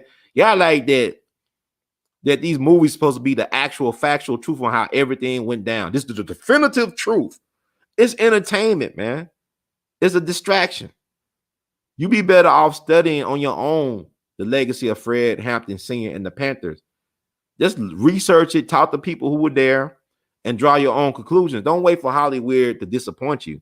Like the reason why I could enjoy the movie, The Judas and the Black Messiah, was because I didn't have any high expectations for the movie. When you don't have any high expectations, how can you be disappointed? So really, I was pleasantly surprised.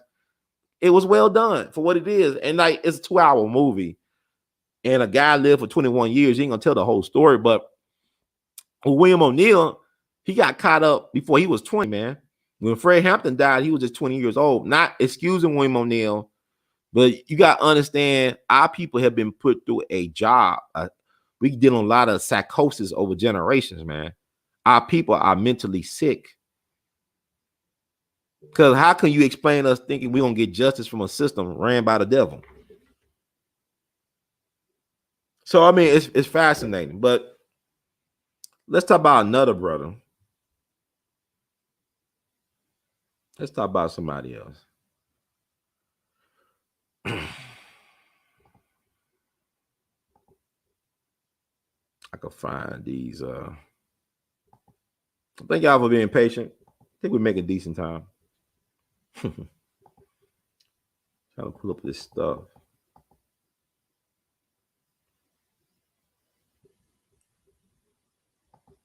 It is so much, but I just want, my thing is like that Who Killed Malcolm X thing. I saw it was well done. I commend the brother for doing what he did, but a lot of that stuff I already knew. Not trying to boast, but it's like when you do actual research and you talk to people and you do your own due diligence. Cause my thing is, I want to encourage people to think for themselves. Don't let these folks force feed you information and call it the actual factual. Like, you don't have to listen to me. You choose to listen to me. And I choose to, provide y'all with information. Y'all can either discard or y'all can utilize. The choice is yours. But that's all I'm saying as it relates to that type of stuff. But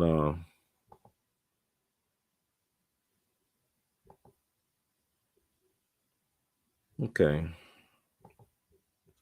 Yeah, I think it's probably the one show I'm doing tonight. I be going deep in the rabbit hole, man.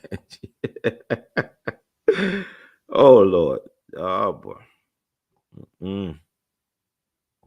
Let's see what we got here. Okay, y'all probably never heard this cat. He should have been mentioned. This is Leon 4X Amir, one of Malcolm X's disciples. This man was found dead in his hotel room under questionable circumstances on March the 13th, 1965. Okay? Leon 4X Amir, a top leader in Malcolm X's Organization of African Unity. It's really Afro-American Unity. It's the OAAU.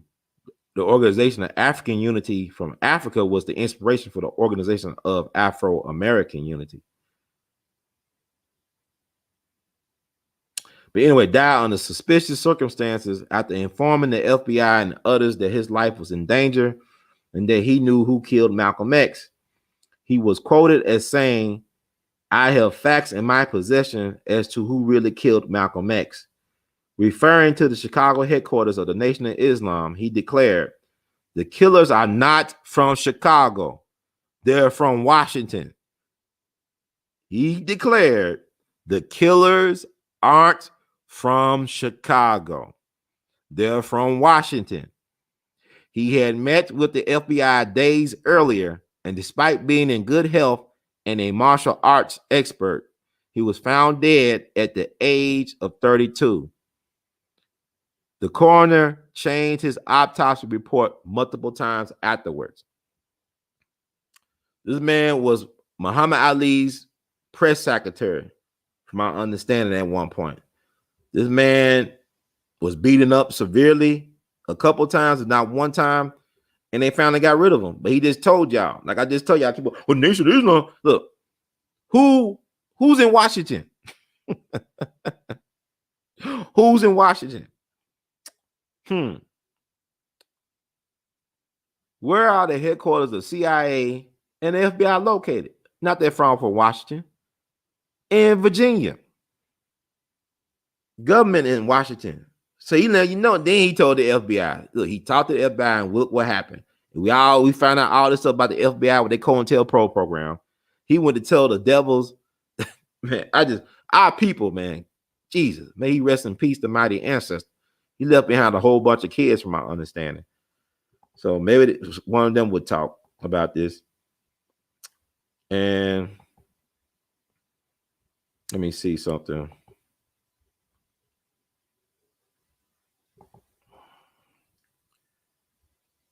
I want to share something else on Brother Leon 4X Amir. See, that people don't even talk about this. I mean, people got these large platforms and we regurgitate the same information. And I regurgitate the same information, but I try to add some more stuff to it, some little bit of spice to everything. Lightening up, not whitening up, but blackening up with truth. Okay, that's Leon. Okay, so I got so many tabs open. I'll be better at this, folks. Thank you for being patient. I try to be interactive with my presentations.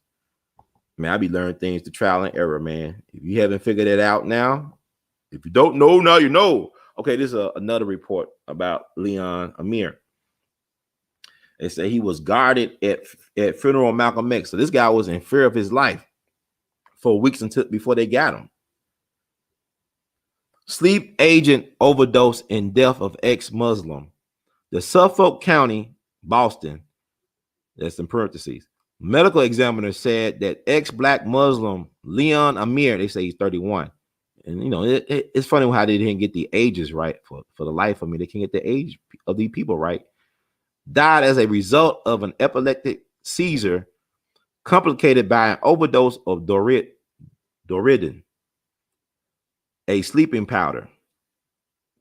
Amir, a close friend of the late Malcolm X, was found dead in his room at Boston's Sheraton Biltmore Hotel. His death followed by only weeks that of Malcolm X, who was assassinated in Harlem. The father of 7 children, Amir, whose home was in New Haven, Connecticut, had a history of epilepsy. Dr. Richard Ford, medical examiner, said that an autopsy revealed that Amir had a swollen brain and white powder found at the beginning of the intestines proved to be the sleeping powder agent. He ruled out death by violence. Both Malcolm X and Amir, after Malcolm's death, had said that Amir was a marked man for death, and they named the black Muslims as their potential assailants. Amir had been reported to be a prime successor to Malcolm, but Malcolm's half sister, Mrs. Ella Collins of Boston, who announced that she would succeed her brother as head of his organization for Afro-American Unity, denied that Amir was a member of OAAU. Now, he could have been a member. He could have been a member of Muslim Mosque Inc. See, Malcolm started 2 organizations when he left the nation right before he died: the Organization for Afro-American Unity and also Muslim Mosque Inc. for those brothers and sisters that left the Nation of Islam to follow him, because they need a religious organization as well as, I guess, a secular organization. For the folks like A. Peter Bailey, he was not a Muslim. I guess he was a Christian from Alabama. He was Tuskegee, from my understanding. I'm assuming that he was a Christian at that. I don't know where he is, but I'm just saying he had an organization for his secular followers and he had one for his religious followers. Malcolm X did when he died. So that could be possible, what Sister Ella said. And now let me read what I had to say, my summary of the whole situation.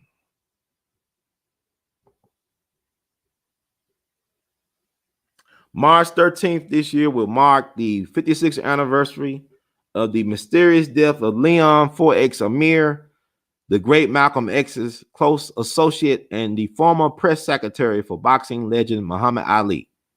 Before his death, Amir was severely beaten by alleged members of the Fruit of Islam after he left the Nation of Islam to join the excommunicated Malcolm in helping him organize his respective organizations, Muslim Mosque Inc. or Incorporated, and the Organization of Afro-American Unity, aka the OAAU. After Malcolm's assassination, which happened a month before his own death, Amir went to the authorities, specifically the FBI, to let them know that he had info on who killed Malcolm X. He was adamant that the killers did not come from Chicago, but from Washington, D.C. Not too long thereafter, he was found dead in his bed at the Boston Sheraton Biltmore Hotel. He was only 32 years young and the father of 7 to 8 children. I truly appreciate Brother Abdul Rahman Muhammad's unsung selfless dedication and efforts as it relates to his lifetime God work research for truth and justice, as well as his well done Who Killed Malcolm X docuseries distributed by Netflix. It is my hope that he will do a second season that highlights the mysterious deaths of those connected to Malcolm X. The list would include, but is not limited to, Kenyan freedom fighter Pio Gama Pinto, Malcolm's cousin Hakeem Jamal, co-founder of Kwanzaa, along with Ram Malinga Karenga, the Hanafi Muslim, or the Hanafi Muslim massacre. That's Kareem's mentor, his Jegna. His folks was massacred allegedly by the Black Mafia family in the home that Kareem brought for them in D.C. The leader of that, Kareem's mentor, ended up seizing City Hall or something. He shot Marion Barry during the siege of City Hall before Marion Barry became the mayor of D.C. And also he was an associate of Brother Malcolm. And that's another show in itself that I'm not going to hold y'all to, about the brother who folks got killed by the Black Mafia family, who was Kareem Abdul-Jabbar's spiritual advisor. And the unsung, legendary, pioneering Black media journalist Louis Lomax, the first Black TV news person who was involved with Mike Wallace in helping to produce the controversial The Hate That Hate Produced docuseries that introduced white America to Brother Malcolm and the Nation of Islam. Lomax perished in a one-person auto accident July 30th, 1970 in New Mexico due to possible brake failure. He was ejected from his car and died from head and internal injuries. At the time of his death, he allegedly solved who killed both Malcolm and MLK and was possibly working on either a book or documentary or both concerning the subjects. Sound like they did him like they did Dorothy Kilgallen, who was close to solving who killed JFK before being suicided. Read Carl Evans' Judas Factor for more info. Also, it will be interesting to touch on the infamous Black Mafia, which originated out of Mosque 12 in Philadelphia. They were prolific illegal drug distributors with a La Cosa Nostra connect and a bloodlust that will make Murder Inc., the real Murder Incorporated, blush, man.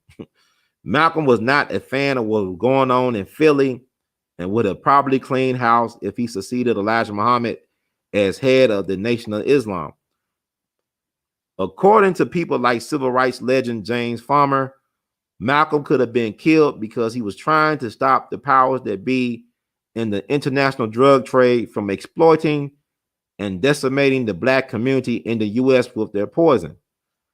somewhere, and we got to reclaim that narrative. So, yeah, so y'all learning people to look up. You know, Louis Lomax ain't even talked about today. Y'all concerned about Roland Martin, but if it was for Louis Lomax, there would be no Roland Martins or no Don Lemons and cats like that. But Louis Lomax was a real deal journalist. And I think there was foul play involved in his death. With the brakes went out on him. Like I said, he figured it out. And Brother Baines is not even a real character.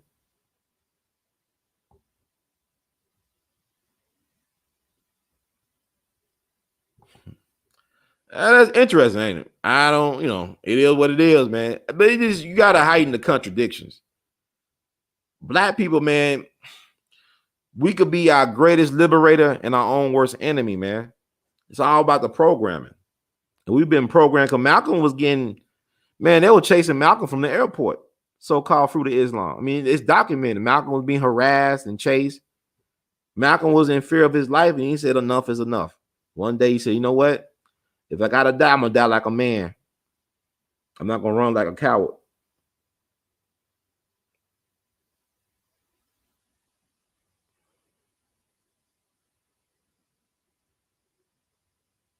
Well, Farrakhan is interesting. I never heard nobody, and I got nothing against Farrakhan. I got a Lifetime Achievement Award for him, and I don't think the Fruit of Islam want me to give him the Lifetime Achievement Award. It's just like, hey, man, I've been trying to give it to him about the last 6 years, but it is what it is. But I never seen anybody ask Farrakhan, where was he February 21st, 65? Can y'all, anybody send me any information of anybody on the record, like so-called Mike Wallace?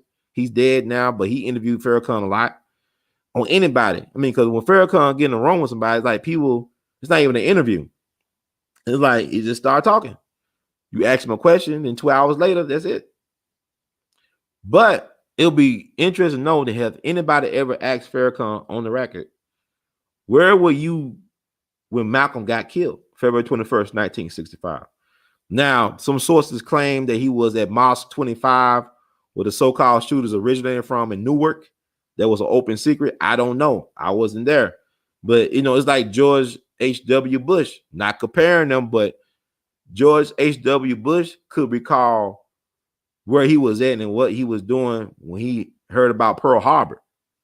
That happened December 7, 1941. But when people asked him about November 22nd, 1963, he couldn't recall shit. That was 20-something years later. So you recall something that happened 20-something years before, but not later? Interesting. Something that traumatic. I ain't gonna never forget what I was doing and who I was with when I heard Tupac died.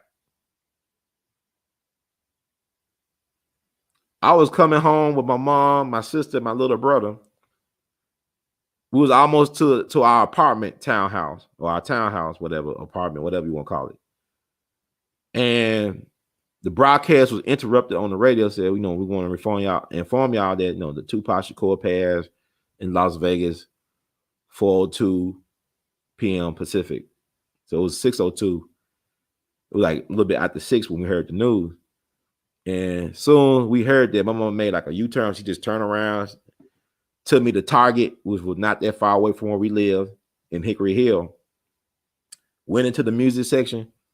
I brought the last copy of All Eyes on Me that was out there. They might have had some in the back, but I brought the last copy of All Eyes on Me that day, September the 13th, 1996. It's a Friday the 13th. And I played that thing all weekend, looking for coded messages.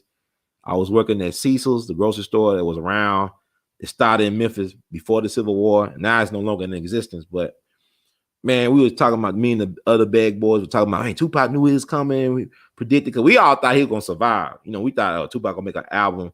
He going to be like Mr. Potato Head, missing parts and shit. But, he going to still be Tupac rapping in a jar or something like that. But he died, and it was shocking to everybody. So I remember buying that last All Eyes on Me CD. You don't forget stuff like that. So I would like to know, anybody got the testicular fortitude to ask Minister Farrakhan, the Honorable Minister, where were you at? Because I heard what they said that you were at Mosque 25, but I want to know what you say, brother. Because he said, open up the files. And Farrakhan's a Taurus, just like I'm a Taurus, Malcolm a Taurus. We some interested communicators. We know how to communicate with the people. But it's not accusing nothing, but I didn't think black folks run a fool's errand when we can't even see that we all been compromised by this wicked system. It's not just William O'Neal. Like, we do stuff to undermine each other all the time. And there's something wrong with us because it only matters when white folks do stuff to us or when we are acknowledged by white people for a lot of us. Black folks kill each other every day. I ain't talking about, no, don't give me with that. Oh, man, talking about, I'm not talking about black on black crime. I'm talking about black self-respect and black love. And the lack of love and self-respect that we have among us been programmed. And the lack of knowledge of self, programming. Because for example,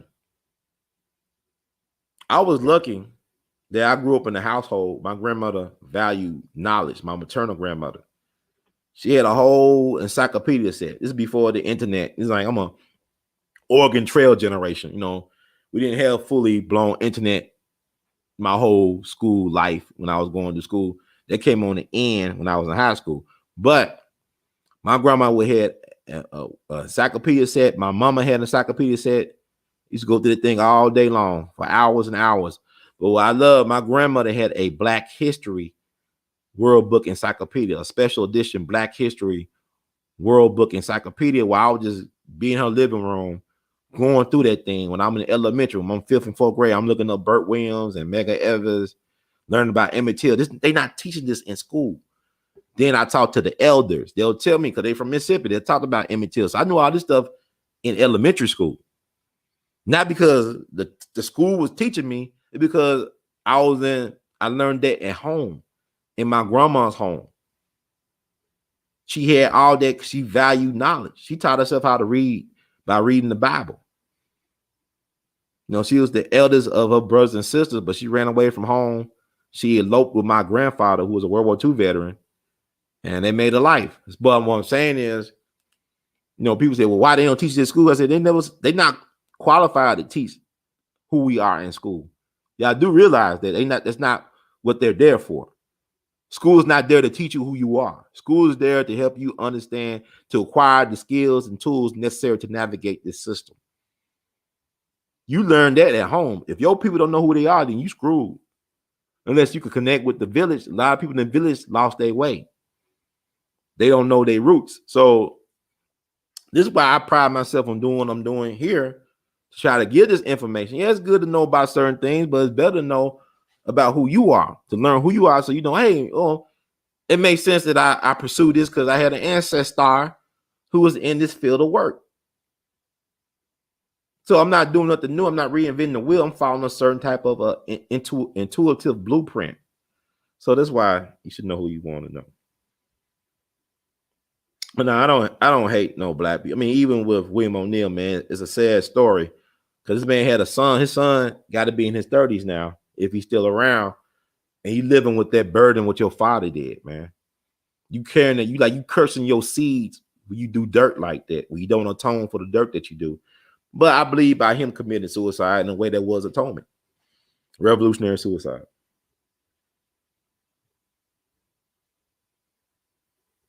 Yeah, I mean, it's Sharpton, it's been proven that he was a rat, that he's an informant for the FBI.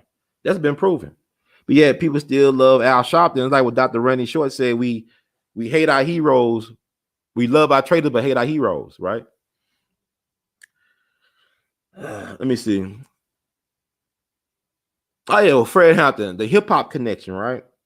Fred Hampton died on December 4th, 1969. Jay-Z was born December 4th, 1969. Pimp C, one of my favorite rappers of all time, he died on December 4th, 2007, but he was born December 29th, like Fred Hampton Jr. was born December 29th. So that stuff is interesting. When you think about it, I forgot to say it in the last two parts. I just want to get that out there on the record, and y'all think about that, because Pimp C was exposed in a lot of interesting things in the industry. Just so happened to die in his sleep. I guess he had sleep apnea allegedly, but who knows? with these things, man. Because like a mentor, a Jekyll of mine, told me, nobody dies a natural death in show business, man. So let me see.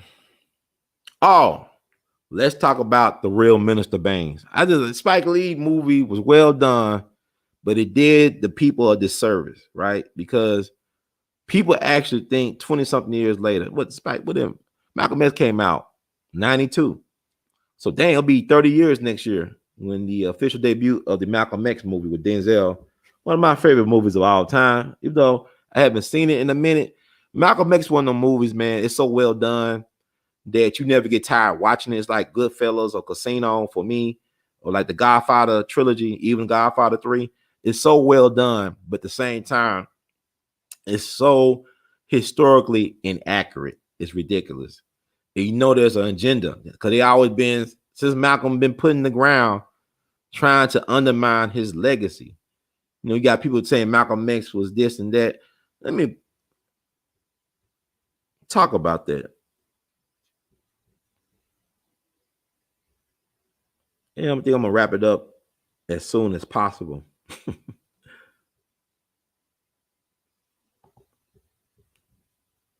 I get carried away. Like I said, I'm not gonna do another show tonight. I'm just this is woo. Let's see.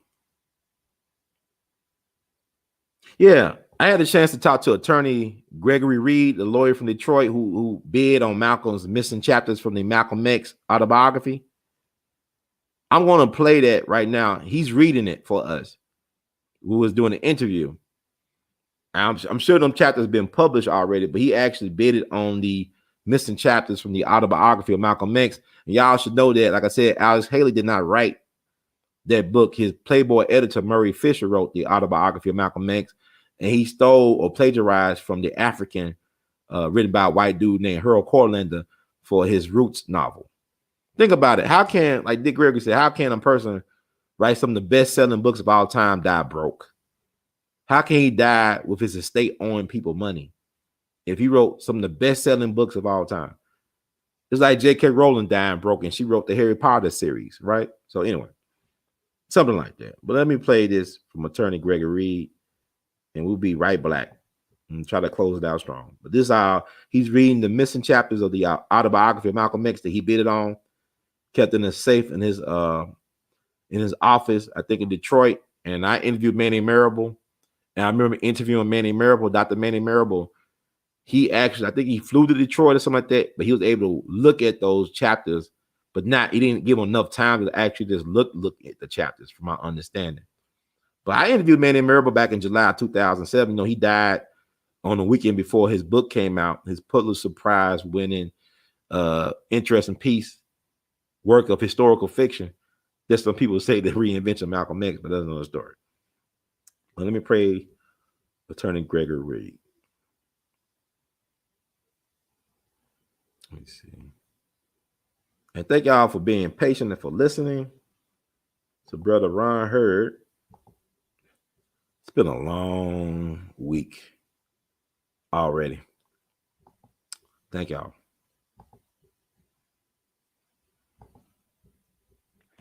Yeah, I appreciate that. But what I'm gonna do when I'm gonna sign off, I'm gonna quote from the unpublished chapters for you all. Okay. All right. As part of the reading that I did in on his birthday, and so that you would say, well, at least I heard from the unpublished chapters. That'd be an honor. Yeah. All right. All right. Okay. One of the things that Malcolm said in the unpublished chapters, what he wanted his life to stand for.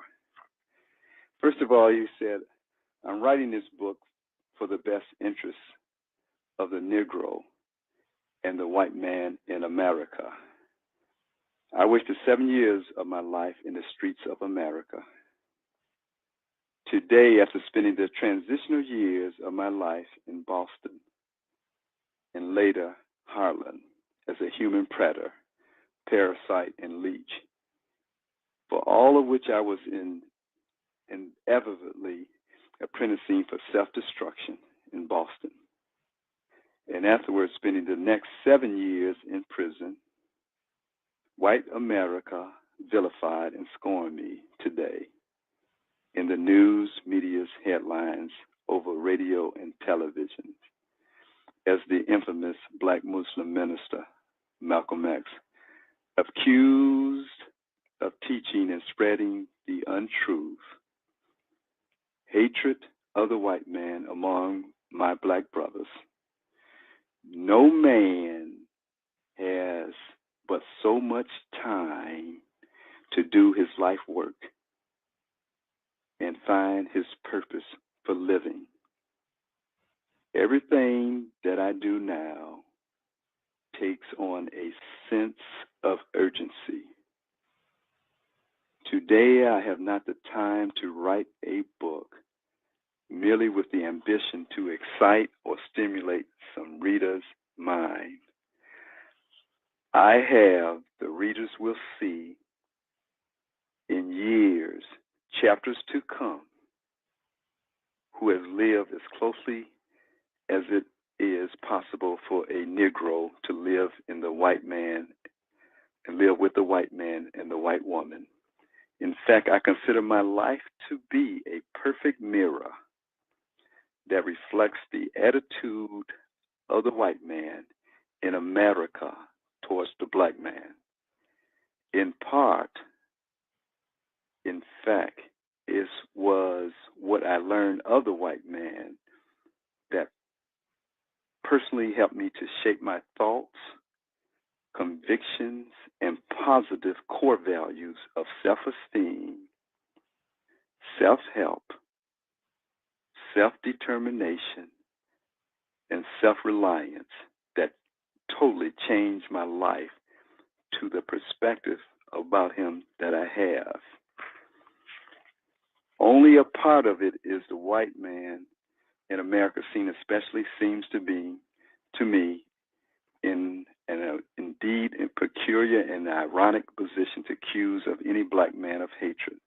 I tell the black man the truth of a race that enslaved our race to help build America.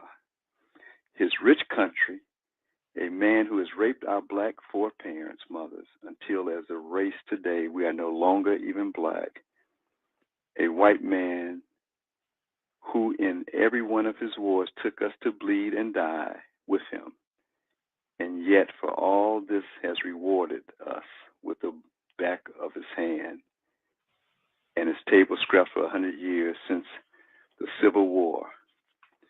Now, I give my life to be used to benefit America and humanity, that America will learn that the Negro problem is a challenge to America's consciousness, and that the Negro is America's problem. As long as America ignores the Negro, America will always be trouble and never be at peace.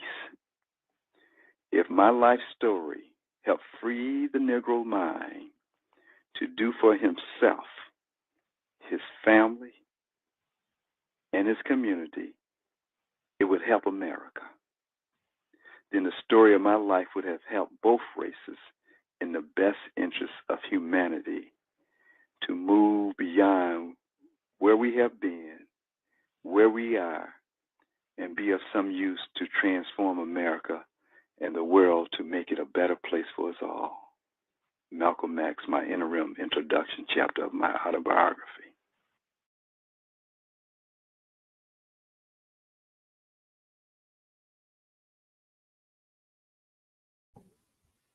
So that's Malcolm X in his own words. He made it plain.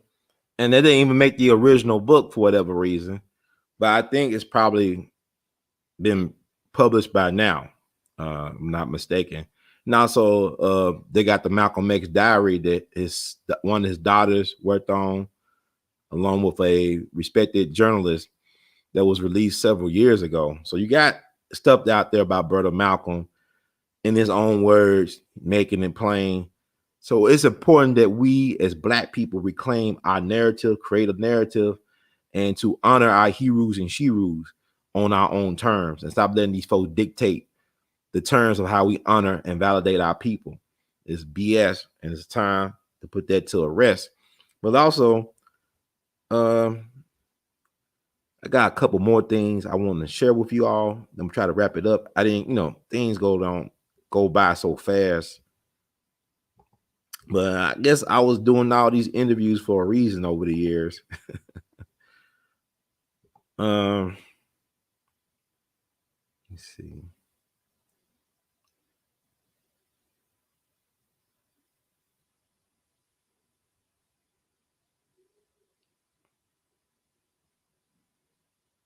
Hey, somebody talk Dr. Manny Marable. I got to play this because Dr. Manny Marable never had a chance to defend his stance on what he believed about Malcolm's sexuality when his book came out because he was already dead for whatever reason.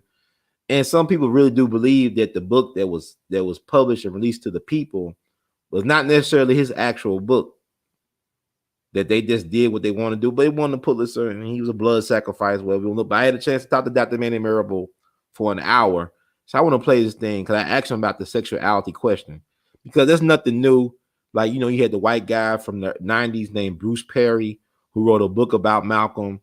He talked about Malcolm's sexuality and other stuff, but he actually interviewed a whole bunch of Malcolm's family, associates, and everything. So he put a lot of work behind interviewing the people who were connected to Malcolm and his story.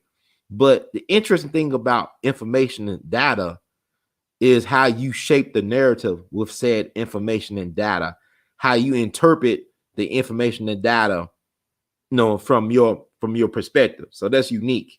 So this is why we gotta really do our due diligence as people and as individuals to make sure that we could tell our stories in so many different ways and to be stingy with the narrative. Stop letting these folks jack you up and chin check you on how to honor the legacies of our people. But anyway, let me play this Manny Marable clip and then we'll be right back.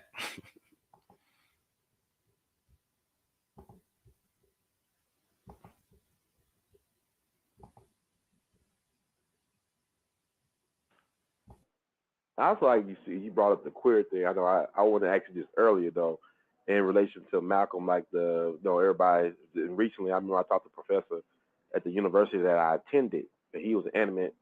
He was a black Muslim himself. Mm-hmm. He stood by the fact that Malcolm X was bisexual, and like the letter that came out several years ago with him writing to Elijah Muhammad about his marriage problems, which also included his sexual problems, allegedly written in his hand or typed in his hand. Yes, back in '59. I mean, are you going to address that? His sexuality, Malcolm's sexuality? Yeah, the book will talk about that. What you're referring to originally was a book by an author named Bruce Perry, entitled Malcolm, and with the exception of one source that was actually from Shorty Jarvis, actually the character in Malcolm's autobiography, who was named Shorty.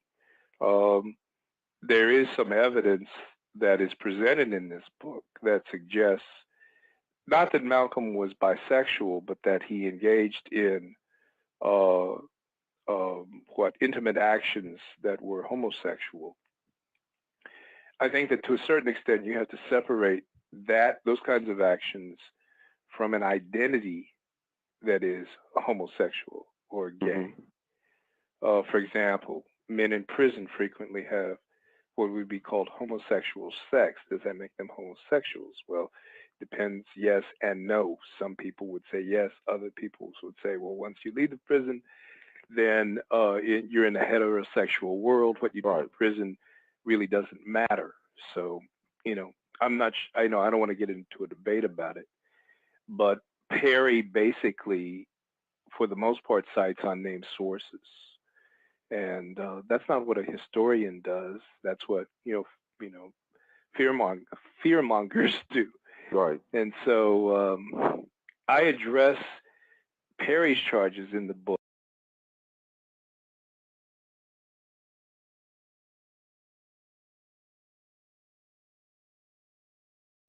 And that was Dr. Manny Marable's take on the situation. I thought that was interesting. Like, if y'all ever read The Reinvention of Malcolm X, he does, I mean, no disrespect to the ancestor, but he does a lot of speculation in his book. If that's actually his real book that he actually wrote himself, there's a lot of speculation and conjecture and all this stuff. And to say that Malcolm would be for Barack Obama in 2008, and when he was going hard against the Democrats in his message to the grassroots, a lot of different prospects for freedom, he was calling out the Democrats, you know, for the last 2 years of his life. He was talking down on them. And so I don't know, man. It's interesting. Like I said, it's not necessarily about the facts. The facts are not the problem. It's like how people interpret said facts or utilize it for their own agenda. So that's interesting because, you know, the Malcolm thing, you talk about Bruce Perry, also Malcolm Shorty Jarvis. That's Shorty, you know, that's the guy that Spike Lee played. You know, he was Malcolm X, you know, Malcolm's Detroit Reds best friend. You know, Spike Lee played Shorty in the Malcolm X biopic. He put out his book before he died about his relationship with Malcolm. And, you know, I don't know, people have their motives, man. Just because somebody rode with you back in the day and they're your family and all, that don't mean they got your best interest, whatever reason.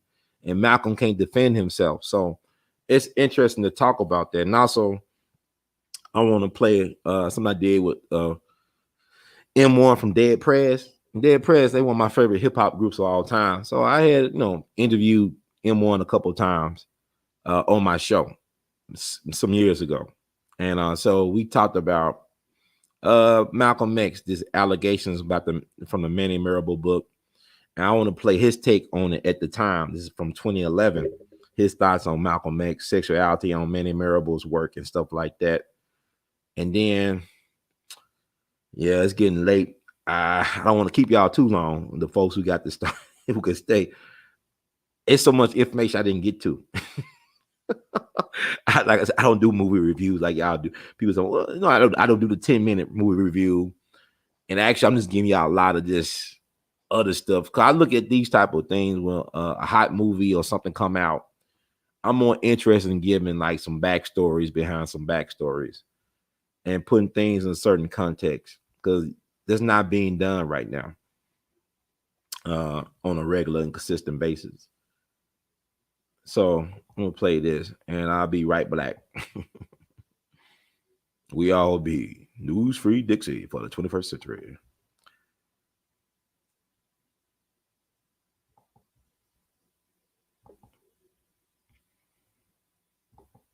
Yeah, I was just talking too about, you know, like, you know, reinvention of the self. And you, for me as an artist, the power of reinvention, affirmation as well. And I was thinking about Brother Malcolm X or Brother El-Haj Malik Shabazz, as you say, how he's apparently his image is going a reinvention, so to speak, with the recent book that came out with Dr. Manny Marable about Brother Malcolm, and some revelations, whether they are true or not, is to be seen. I don't know to prove it, but about him per se, for example, being having a homosexual relationship with a white businessman while he was hustling, and like having a loveless marriage or having affairs on his wife.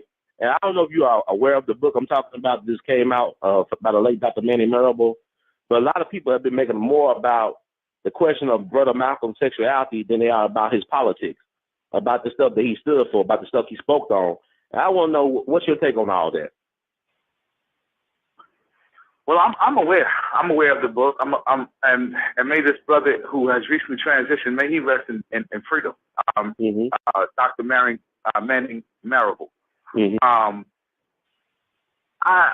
you know, an immense historian and gatherer, an architect of our facts he was, who was exposed to the chapters of Malcolm, who the book that we know, the autobiography of Malcolm X, was written by a man named Alex Haley. Right. Who at one point, it is known, worked for the Central Intelligence Agency of the United States government. And I mean, we have to be clear on this. You know, this is how he got introduced to Malcolm, was working in D.C., writing an article for the Washington Post, which was meant to be an article that would slander the Nation of Islam. He would a relationship with Malcolm, who was then their star student, and then developed that relationship as Malcolm also needed a way to get his thoughts out. And the thing was molded. And let me tell you, there were cut away from this book, and people who listen to this show need to know this. And they were cut away by this, written by A.L.L, and a lot of it not even edited in the end because the man became deceased before the book came out. Right. So at the end of the day, whose truth are we believing here?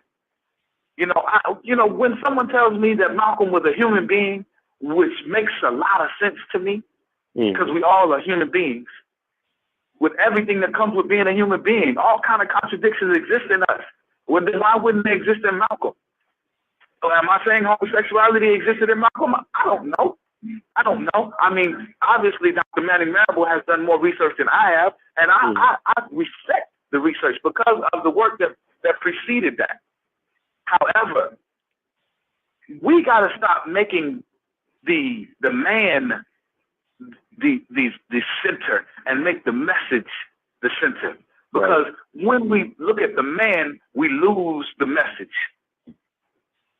I mean, it's been true about certain revelations they've had about Dr. King, and many of our leadership. I talk about this question all the time.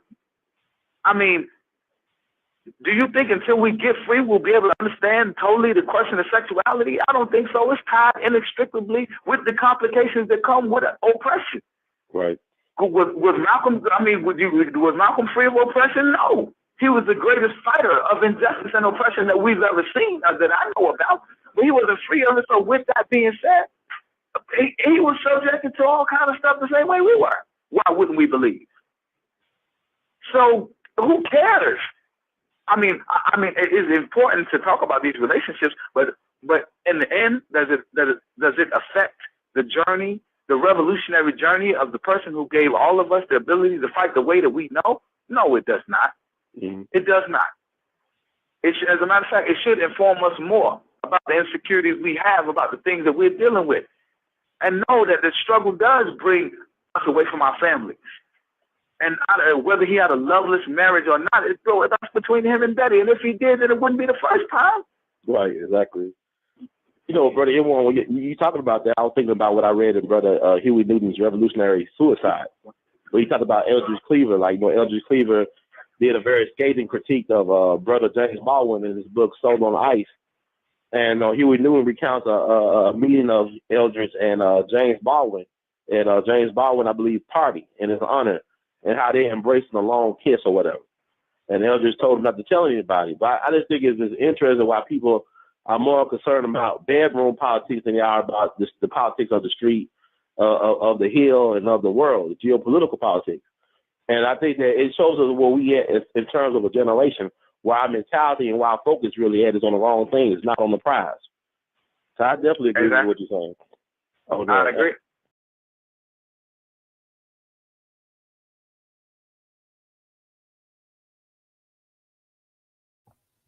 Yeah, I played that, man. That was like 2011. That was like 10 years ago. Head all crazy. 10 years ago, I talked to M1. I talked to him a couple more times. He said when I did that interview with him, it kind of had a falling out with Malcolm Shabazz, the grandson of Malcolm X. He said, man, you don't know, man. Like, you be doing these interviews, man. Your words, your stuff be getting out there, because he said he had some static with Malcolm Shabazz, man. He be resting in peace, the righteous ancestor, brother Malcolm's grandson. But I think they was able to reconcile before he passed away. So, I mean, this stuff is interesting. And I remember talking to Malcolm's nephew, Ronell Collins, who wrote the book, The Seventh Child, with A. Peter Bailey. And, he said this in his interview when he went to go to a publisher. The publisher asked him, do you want to write a book or write a bestseller? And Ronell was kind of confused by the question. He said, well, I want both. He said, no, you can't have both. You can either write a book or you could write a New York Times bestseller. And what he was telling him was that if you want to make money and this book to be a success, you got to put some scandal in there, put some dirt in on your uncle that we don't know about. Like I said, Even Carl Evans addressed the situation about Malcolm's sexuality, whatever, when he was hustling the Detroit Red as a male prostitute. And really, that shouldn't be important. Like somebody said in the chat, it's not how you start, it's how you finish. And Brother Malcolm was not about that LGBTQIA, whatever y'all want to call it today, agenda. His thing was about Black folks being liberated and Black self-determination and Black self-respect. Brother Malcolm was about Black manhood. El Malik Shabazz, I'm talking about that because, you know, he reinvented himself.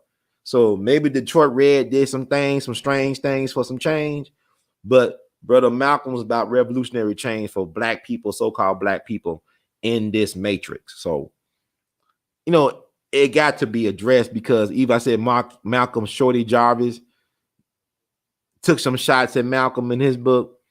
Bruce Perry, like I said, the white professor, put that out there. Even Carl Evans, I liked how he addressed it. It was like really short and to the point. So what Manny Marable book was talking about was nothing new. That stuff already been out there in the ethers concerning that situation. But it doesn't, you know, like somebody said, well, William Styron did the Nat Turner book, you know, the Confessions of Nat Turner. Like people confused their confessions with the one that Nat Turner allegedly told to a lawyer back in the day before he got killed. So that's what they slick with it. Yeah, no, when Black folks back in the day was going to request the damn Confessions of Nat Turner from the bookstore, they thought they were getting that one from the 19th century, but they ended up giving the one that William Styron wrote. That James Baldwin, brother James Baldwin encouraged that white dude to write that book on Nat Turner. The same James Baldwin who French kissed Eldridge Cleaver, according to Huey P. Newton at his party. You know, read Huey P. Newton's Revolutionary Suicide. You know, Eldridge went hard on James Baldwin in his critique of Baldwin in his book Soul on Ice, which is well written. Just like James Baldwin threw Richard Wright, his mentor, under the bus to make it. See, like this, white folks are interested because, you know, James Baldwin was a fetish of white imagination. It's like Negroes don't get it. Black people are fetishized by white people. They like to fetishize us. You know, like Josephine Baker, she was walking her pet, I think a pet cheetah around Paris. And she said something to the effect, white folks trying to figure out who's more animal, me or the cheetah. Who's really holding who on a leash? He said, white folks got a funny imagination, and yet we let white folks think they got the right to validate who we are. We allow them. We the parents. We are the parents of civilization, of humanity, and we let the children tell us if we good enough. You know, you see how ridiculous we are in as a people. This ridiculous state we are in, where, you know, it's hard to take us seriously, man, because we care too much about basketball and football, bread and circuses, who getting divorced from who. So people said this is not worth talking about, but this is where we at. We at this low vibrational state of mind as a collective. So, but I'm saying with this, even if it is true, it doesn't matter because Malcolm did not die for the LGBTQIA agenda. He died for Black people. Yeah, Eldridge went hard on Baldwin, man. You gotta read Soul on Ice. You know, he went hard on Baldwin. Just like Baldwin did to Richard Wright. You know, Richard Wright introduced Baldwin into the literary circles, gave him the connects. See, people don't understand. It's like, it's this old saying, if you want to be a master, you got to kill your father. If you want to be a master, you must kill your father. You know, I don't mean always, you know, physically kill your father, but, you know, it's like these metaphors. Like you look at, you know, Richard Wright basically sponsored James Baldwin into the literary circles that he needed to be successful. And once he got to a particular place, James Baldwin threw Richard Wright under the bus. Read some of his critiques and essays. He threw Richard Wright under the bus. And so Eldridge, in order to get where he needed to go, he threw James Baldwin under the bus. It's kind of like you go back to, remember that scene in James Brown biopic with Chadwick Boseman, that battle royale, all them Black dudes fighting each other for the pennies on the ground. You know, the white men were throwing the money on the ground and they fighting each other. You know, the last man standing get all the money on the ground.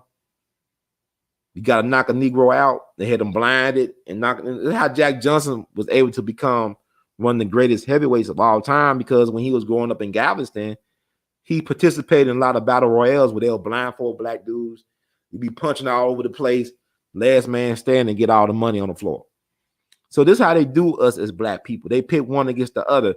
Think about this. Paul Robeson.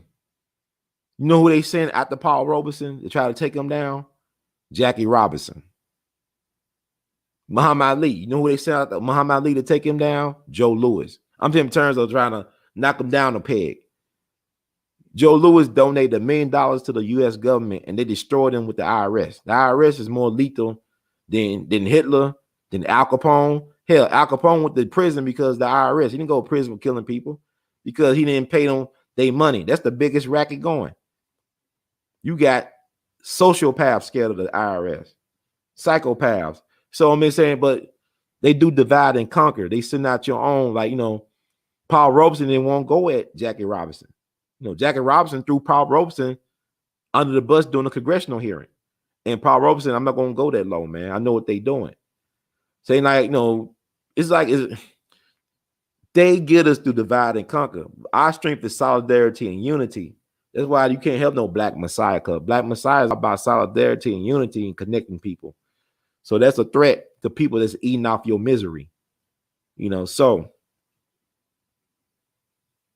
yeah, let's talk about one more character that don't get the shine that he should in the Malcolm X narrative. Yeah, Michael Jackson. Yeah, he sure did. That's what they do. It's like a rites of passage, man. It's a ritual. You kill your father, you throw him under the bus, you do what you got to do. It is what it is, man. Think about if you look at John Gotti, he killed Paul Castellano, the boss of his family, without consent from the commission. But he had to do it the way he did it, because Paul Castellano was out there probably gonna get rid of him sooner or later, because they were doing things behind his back that was not sanctioned. Like they were selling drugs and all that. But it's another story. But I'm saying, like, it's not just a Black phenomenon. It's the way that the system worked. The system, you kill your father and you eat your young. Like the old men, they strategize and profit from war. Young people die from war. They get wounded, horribly disfigured from war. But the old men don't even fight a war, but they make all the profit. You see what I'm saying? Like, people join the military not because they patriotic, but because they trying to get a paycheck. You got folks that join the military because they want to kill and rape people and get away with it. People out there, oh, that's not true. Yeah, it's some people like that. They join militaries, and even the military will have some people like that they won't even accept because they too crazy, because they can't control them. You have people in the military. I remember talking to Vietnam veterans and nurses and whatever. They talk about this phenomenon known as fragging. Y'all know what fragging is? Fragging is where soldiers kill their commanding officers on purpose, and they call it friendly fire. Like you might have a demanding officer doing training camp. He said, wait till we go overseas. I'm gonna get that in alpha.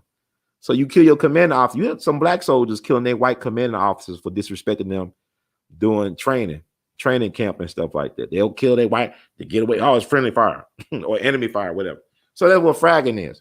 So that happens a lot in war. And when people go to war to fight, they're not fighting for their ideology. They're fighting for their lives, the preservation of their life, because the number one law of nature is self-preservation. You're not fighting for no flag. You're fighting for the preservation of your life. Yeah, Joe Louis, Jack Johnson reached out to Joe Louis to give him some boxing tips, and Joe Louis wouldn't take it because he said, I can't associate with you because you got, you a bad boy. Even though Joe Louis was sleeping with white women, but he was making a lot of noise about it like a Jack Johnson. He wasn't making all that noise about it. Jack Johnson was a very proud Black man, but, you pay a price for that type of stuff. Yeah, but even Joe Louis was a pit against Jack Johnson. They're trying to say, oh, look, he's the anti-Johnson. That's why it took so long for another Black person to have a shot at the heavyweight title, because of Jack Johnson, the way he was flaunting in white folks' face. But let me talk about. Yeah, it's getting long. Let me try to cut this down. Let me see. Thank y'all for y'all patience. And I'm about to call it a night because these folks, well, he making a lot of noise. He making a lot of noise. Saying BS like that. But anyway, we talk about Leon Forex Amir.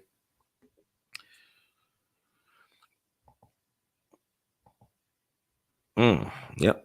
Got a person for y'all. I think this is a person.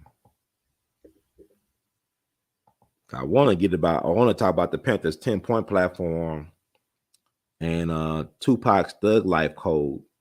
But I think I'm gonna say that for a part 4 of the Judas and the Black Messiah review.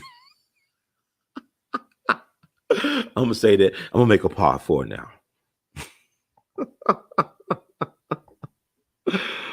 Oh man.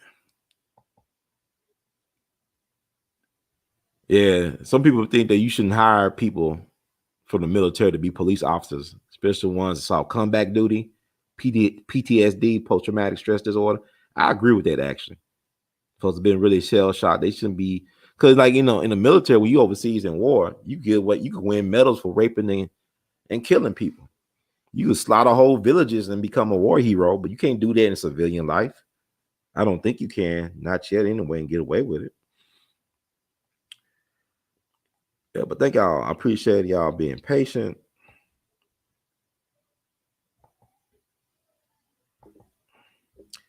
Y'all know who that is? That's Malcolm's buddy. That's the real Minister Baines. The one that Spike Lee should have just say, hey, it's Bimby. That's who he. I'm like, man, why you had to make up some Minister Bain BS, man? Because y'all do know that Malcolm's family was the ones who recruited him for the Nation of Islam. And this guy that got him on a prison debate team at Norfolk Prison Colony. And his name, he went by Bimby. I think it's Bimby. Let me get it right. Yeah, Bimby. Let me read a little bit about him. And his nephew actually wrote a great article on him from last year for the undefeated.com website. Wrote a great article, and it's called the Untold Story of the Inmate Who Helped Shape Malcolm X's Future. This could be a feature movie on its own. I'm tired of black folks almost 30 years removed from the movie. A lot of black folks still think Minister Baines was a real person. This is what Hollywood would call a composite character. He's based on several people. Minister Baines was not a real person. So if you would call yourself a Malcolmite and you talking to me, talking about, yeah, man, Mr. Baines, man, I was like, man, that guy portrayed. I said, he's not real, man. He's based on several different characters, composite character. But read a little bit from what his nephew say about him, Jerry Bembry. They call him Bimby. That's that guy nickname Bimby. That was Malcolm's actual Minister Baines, the guy who got him on the debate team at Norfolk Prison Colony. So to officials in the Massachusetts Department of Correction, he was prisoner number 22138, a tall, slender, light mulatto whose personality was described by his prison caseworker as intelligent, studious, influential among other colored inmates. To society, he was a career criminal, a man with a lengthy arrest record that extended coast to coast. Some charges were legit, breaking and entering, others loitering, vagrancy, likely the result of him simply being a black man in America. Let me make sure I got my mic on. Y'all can hear me. Yeah, I think my mic on. Okay. To Malcolm X, he was Bimby, a man whose influence played a significant role in altering the life path of the famed Muslim minister and human rights activist. As Malcolm X wrote in his autobiography, Bimby was the first man I had ever command total respect Bimby was the first man I had ever seen command total respect with his words. To me, he was blood, my father's oldest brother, John Elton Bembry, Uncle Elton. Although I spent less than 10 times with him in my life, Uncle Elton remains the most brilliant man I have ever encountered. My personal connection with him came up during a discussion of Black History Month at the Undefeated. I wanted to write about him in connection with the 55th anniversary of the assassination of Malcolm X on February 21st. After the staff meeting, I contacted the Massachusetts Department of Correction and placed a public records request for his file. 3 days later, I received a response. Good afternoon, Jerry. Please see the attached. Okay. He's from North Carolina, his uncle. Let's see, skip through this. But yeah, go to Undefeated. They got this great story on Bimby. This Malcolm X's Jegna in prison.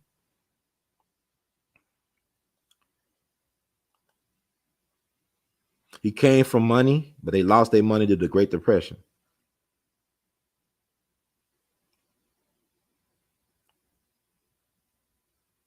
I gotta read some of that.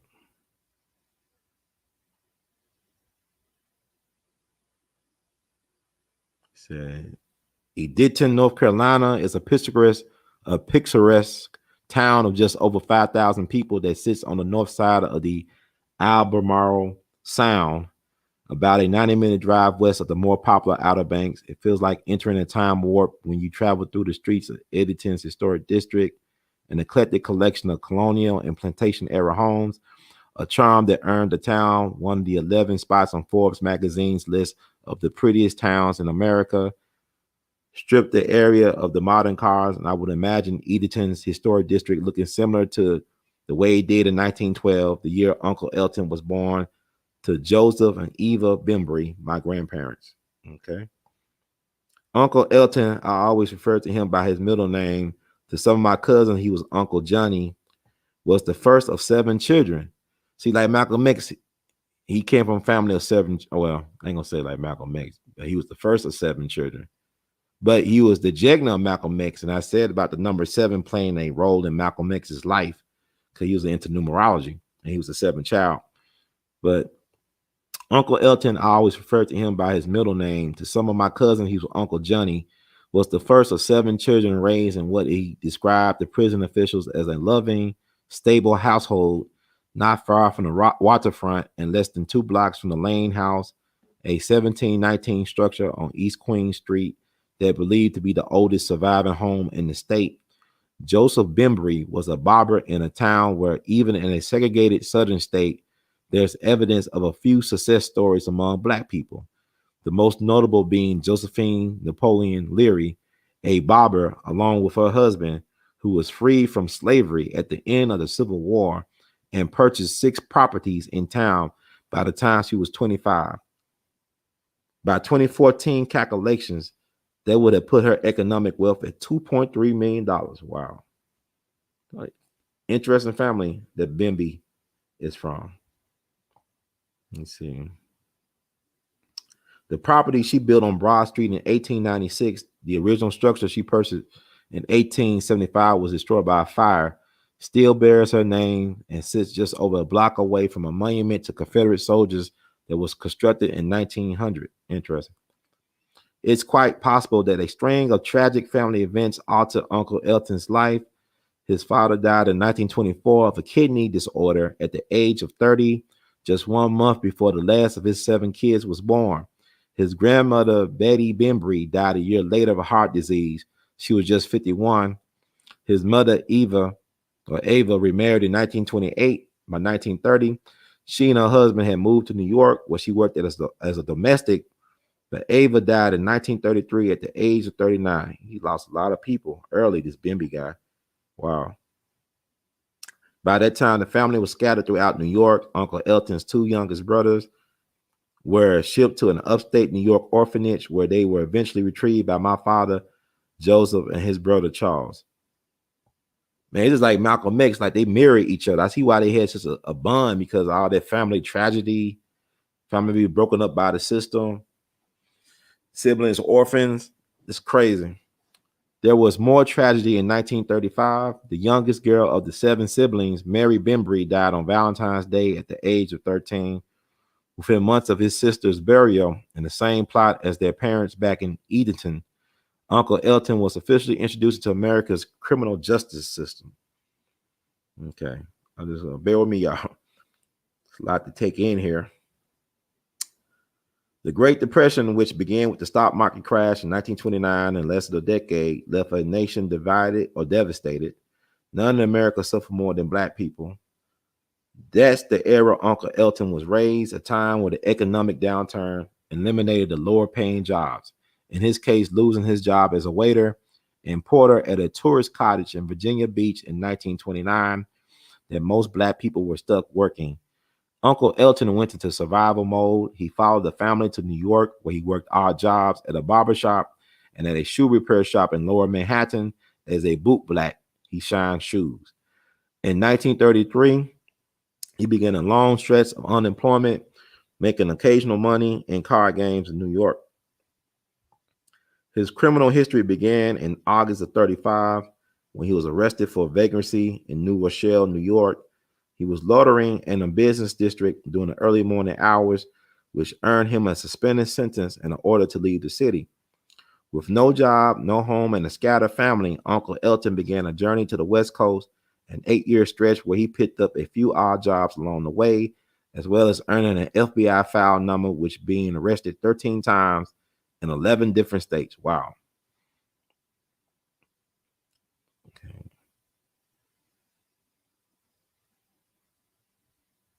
So there's a lot here. It's a lot here.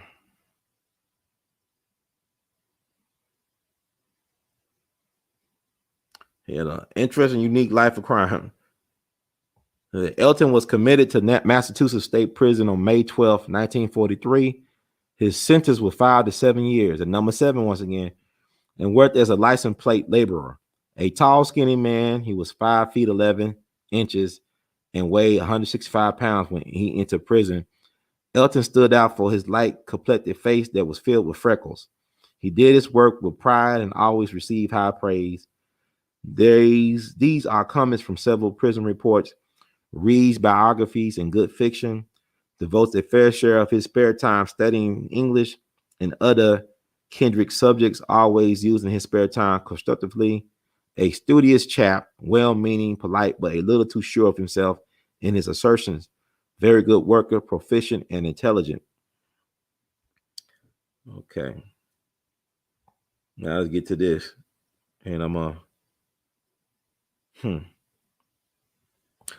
That intelligence earned Elton a transfer to the state prison colony Norfolk, a medium security prison community for model prisoners that was launched in 1927 by Harvard professor Howard Belding Gill, whose intent with the facility was to rehabilitate motivated inmates in an environment that was more college campus than institution.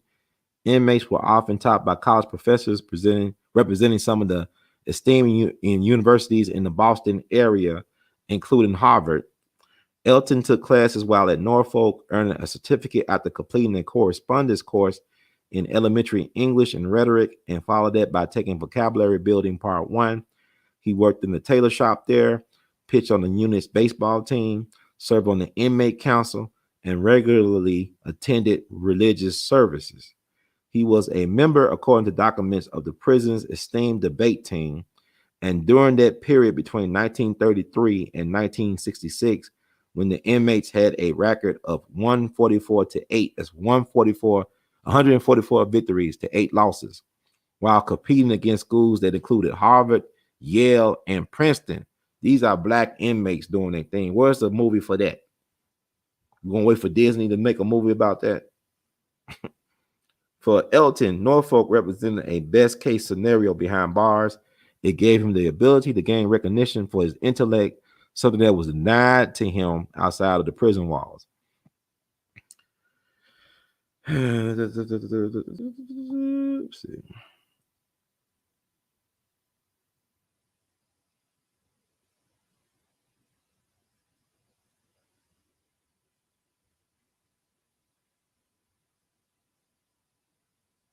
Yeah.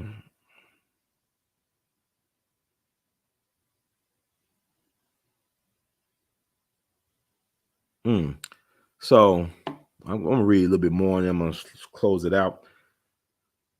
The status and privileges he enjoyed at Norfolk ended on April 15th, 1946, when 20 inmates, including Elton, refused to work, telling guards no food, no work.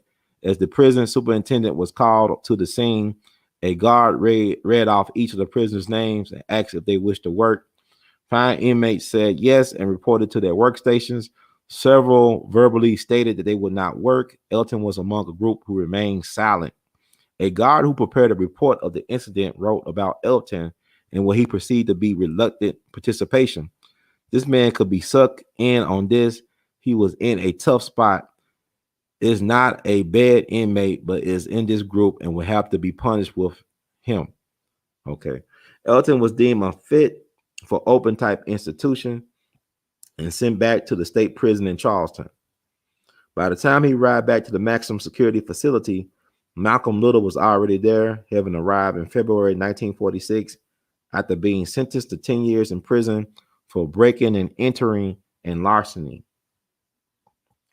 Uncle Elton would often express to his family his fondness for the man who Malcolm X became, but rarely spoke of the time they served together, aside from a letter to my cousin, Clinton, in which he said he introduced the future Muslim leader to the work of Henry David Thoreau.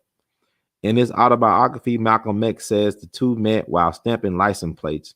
My uncle, who was 13 years older, ran the machine that stamped out the numbers, while Malcolm X worked along the conveyor belt where the numbers were painted. Let's see.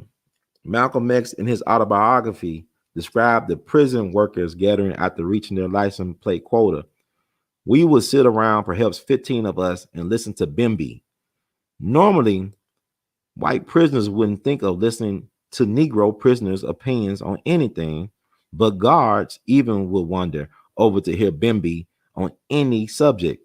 I wasn't the first inmate who had never heard of Thoreau until Bimby expounded upon him. Bimby was the library's best customer. Out of the blue one day, Bimby told me flatly, as was his way, that I had some brains. If I used them, I might have cursed another convict, but nobody cursed Bimby. While Uncle Elton's influence on Malcolm X has been well documented, there was only one historian who appears to have actually spoken to him about their relationship. And guess who that guy was? That was Bruce Perry, who interviewed more than 400 people over a span of 20 years doing research for his 1991 book, Malcolm, The Life of a Man Who Changed Black America. Bruce Perry, a white man, did his work. Perry noted in his book that Malcolm X borrowed my uncle's dictionary so many times, so thirsty to expand his vocabulary, that my uncle eventually gave it to him. Malcolm X began telling my uncle, and as Perry wrote, plied him with questions about everything under the sun. At one point, Malcolm X, according to Perry, told my uncle, when I get out of this place, I'm going to be a bad nigga, but I'm going to be a smart bad nigga. Okay. Jed Tucker, the director of Reentry and Alumni Affairs at Bard, who has been conducting research on Malcolm X's prison years, describes my uncle as one of the several unsung heroes of the story of Malcolm X. Tucker mentioned Elton several times in his 2017 research paper, Malcolm X, The Prison Years, The Relentless Pursuit of Formal Education.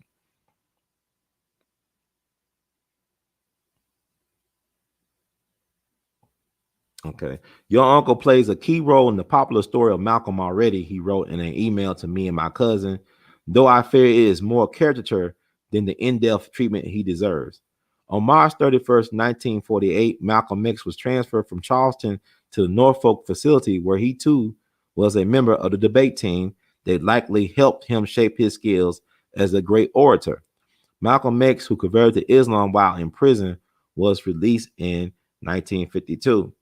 Malcolm X walked away from a life of crime. 7 months after Malcolm X was transferred to Norfolk, my uncle was discharged from prison, where in the 5 years he served there, he never had a visitor.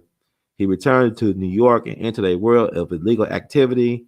His brothers, including my father, ran the numbers, and the sister-in-law would later operate a network of brothels. Interesting.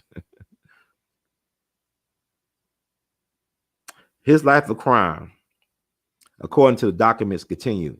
He was arrested at least two more times after his 1948 release, and was never able to get his life on track. So, oh man. Shout out to Bimby. Wow. So that's Bimby. And he should have been the Minister Baines character in the Malcolm movie. So it's based a little bit on him. So, yep. I think that show another picture of Bimby. So much stuff, man. There's so much stuff to go through.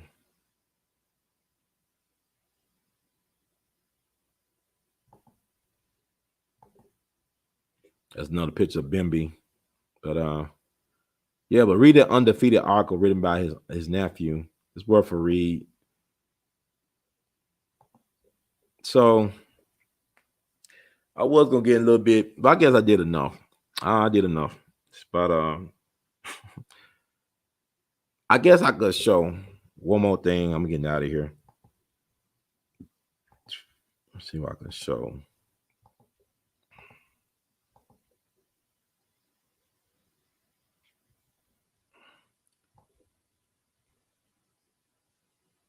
I think I showed this. Defeated.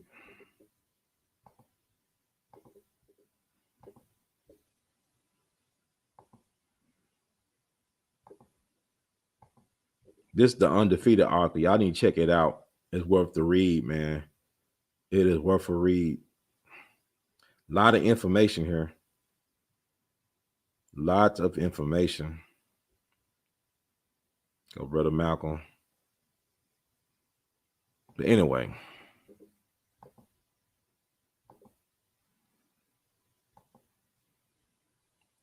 I think that's I think they'll wrap it up. It's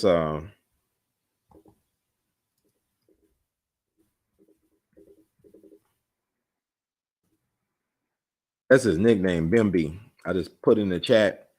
That was his nickname. But just look up Bimby Malcolm X. You know, it'll pop up in the search. Google, DuckDuckGo, whatever. But this is a lot of information, man. A lot of people, man. A lot of folks got bigger crowds and followers than I do, but they don't really feed the people like they need to be fed. There's so much information out here, narratives to consider and reconsider, things to think about. And that's why, I'm like, man, I be thinking I'll get out here about 90 minutes and it's been almost 3 hours putting this information. No, he's dead. He's been dead for a while. If he was alive right now, he'd be over 100 years old. That'd be interesting to talk to him. But that's why, you look at Bruce Perry. He's like, when you do the work, it's like people get mad at white people for writing our stories and telling our tales, but a lot of us don't take the time to talk to our elders, man. I know some white guys, they're very successful telling our stories. And the reason why they're successful is that they'll go through the white pages, whatever. They track down these elders, man, that's waiting for somebody to find out about them so they could just give up the ghost, like tell their stories so they can die a happy death.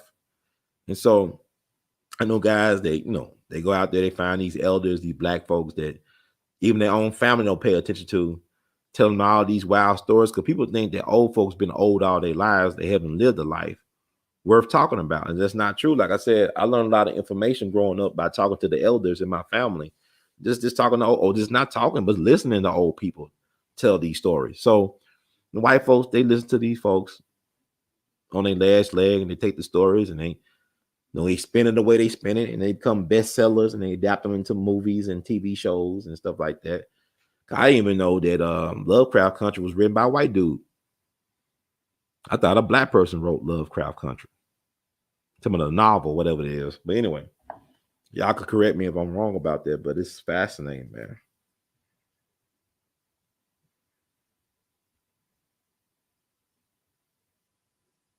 It's in that article, man. You can look up that article from the Undefeated. I kept y'all long enough. There's so much information. I think I can include this. Let's go ahead and get this out the way. Let's keep it at a part 3. And eat me a late dinner. I guess I'll do Dr. Short sometime this week. It won't be done today or tonight. Let's see. Share this right quick. I think important. People talking about the contract for America and stuff like that, and what's the plan for Black America. Let's go back to the righteous ancestors, man. Huey P. Newton and them, they had the Black Panthers 10-point program. I don't know if y'all ever read the Black Panthers 10-point program. It kind of addresses what we need right now in today's world for Black people. Y'all should Google the Black Panthers 10-point program. I can read a little bit. In 1966, Black Panther Party founders Huey P. Newton and Bobby Seale created a 10-point program, a set of rules that members of the organization would subscribe to and live by.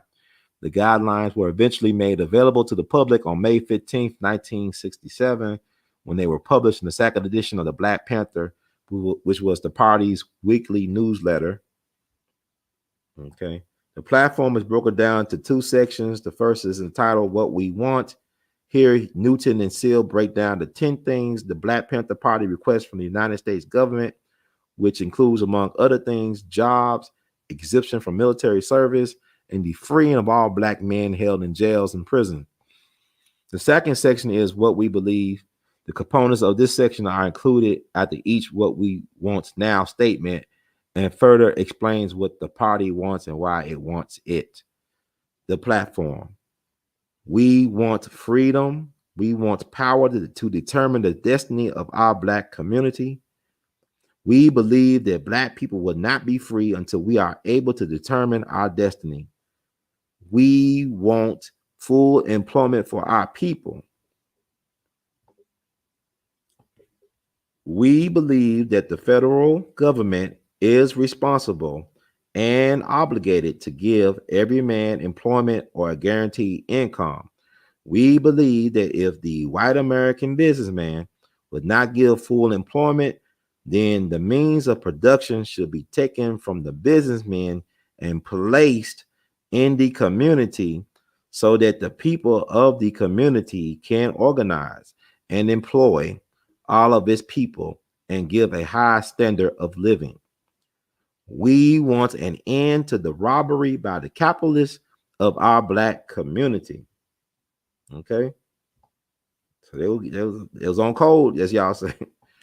We believe that this racist government has robbed us, and now we are demanding the overdue debt of 40 acres and 2 mules. 40 acres and 2 mules were promised 100 years ago as restitution for slave labor and mass murder of Black people. We would accept the payment in currency, which will be distributed to our many communities. The Germans are now aiding the Jews in Israel for the genocide of the Jewish people. The Germans murdered 6 million Jews. The American racist has taken part in the slaughter of over 50 million Black people. Therefore, we feel that this is a modest demand that we make. We want decent housing fit for the shelter of human beings. We believe that if the white landlords would not give decent housing to our Black community, then the housing and the land should be made into cooperatives so that our community, with the government aid, can build and make decent housing for its people.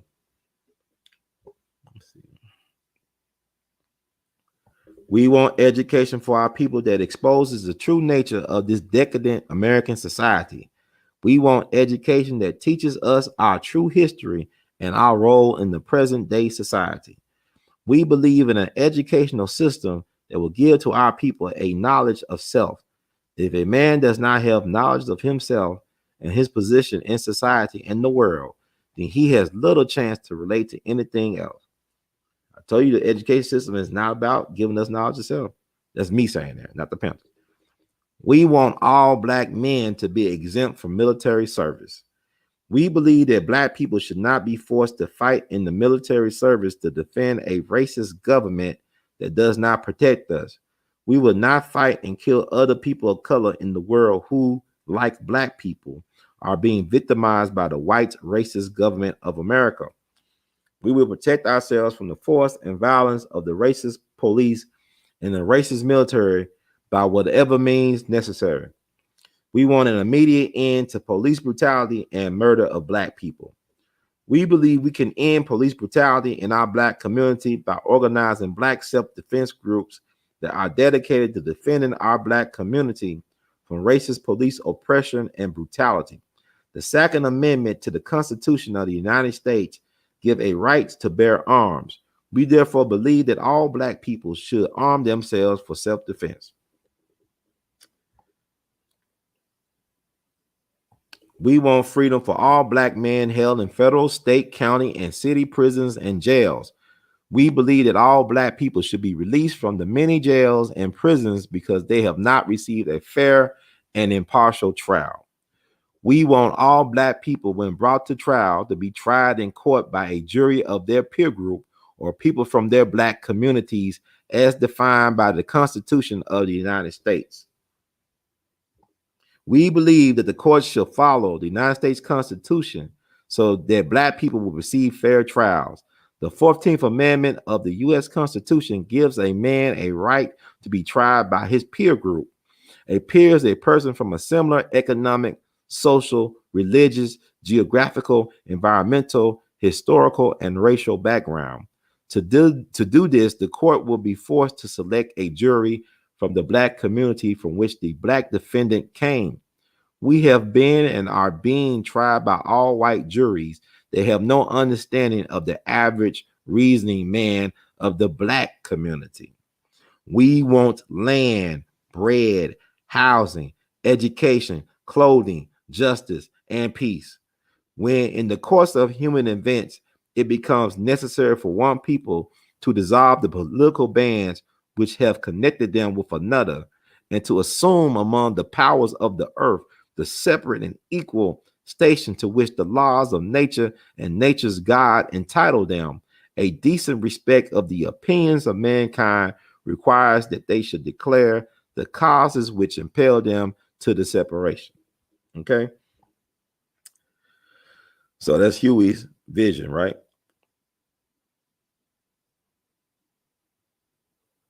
And so there's a change, right? A change in the philosophy behind the 10-point, right? 6 years after the 10-point program's introduction, Newton made some adjustments to the guidelines to reflect the new direction of the Black Panther Party, which grew to adapt the plight of all disenfranchised groups of people.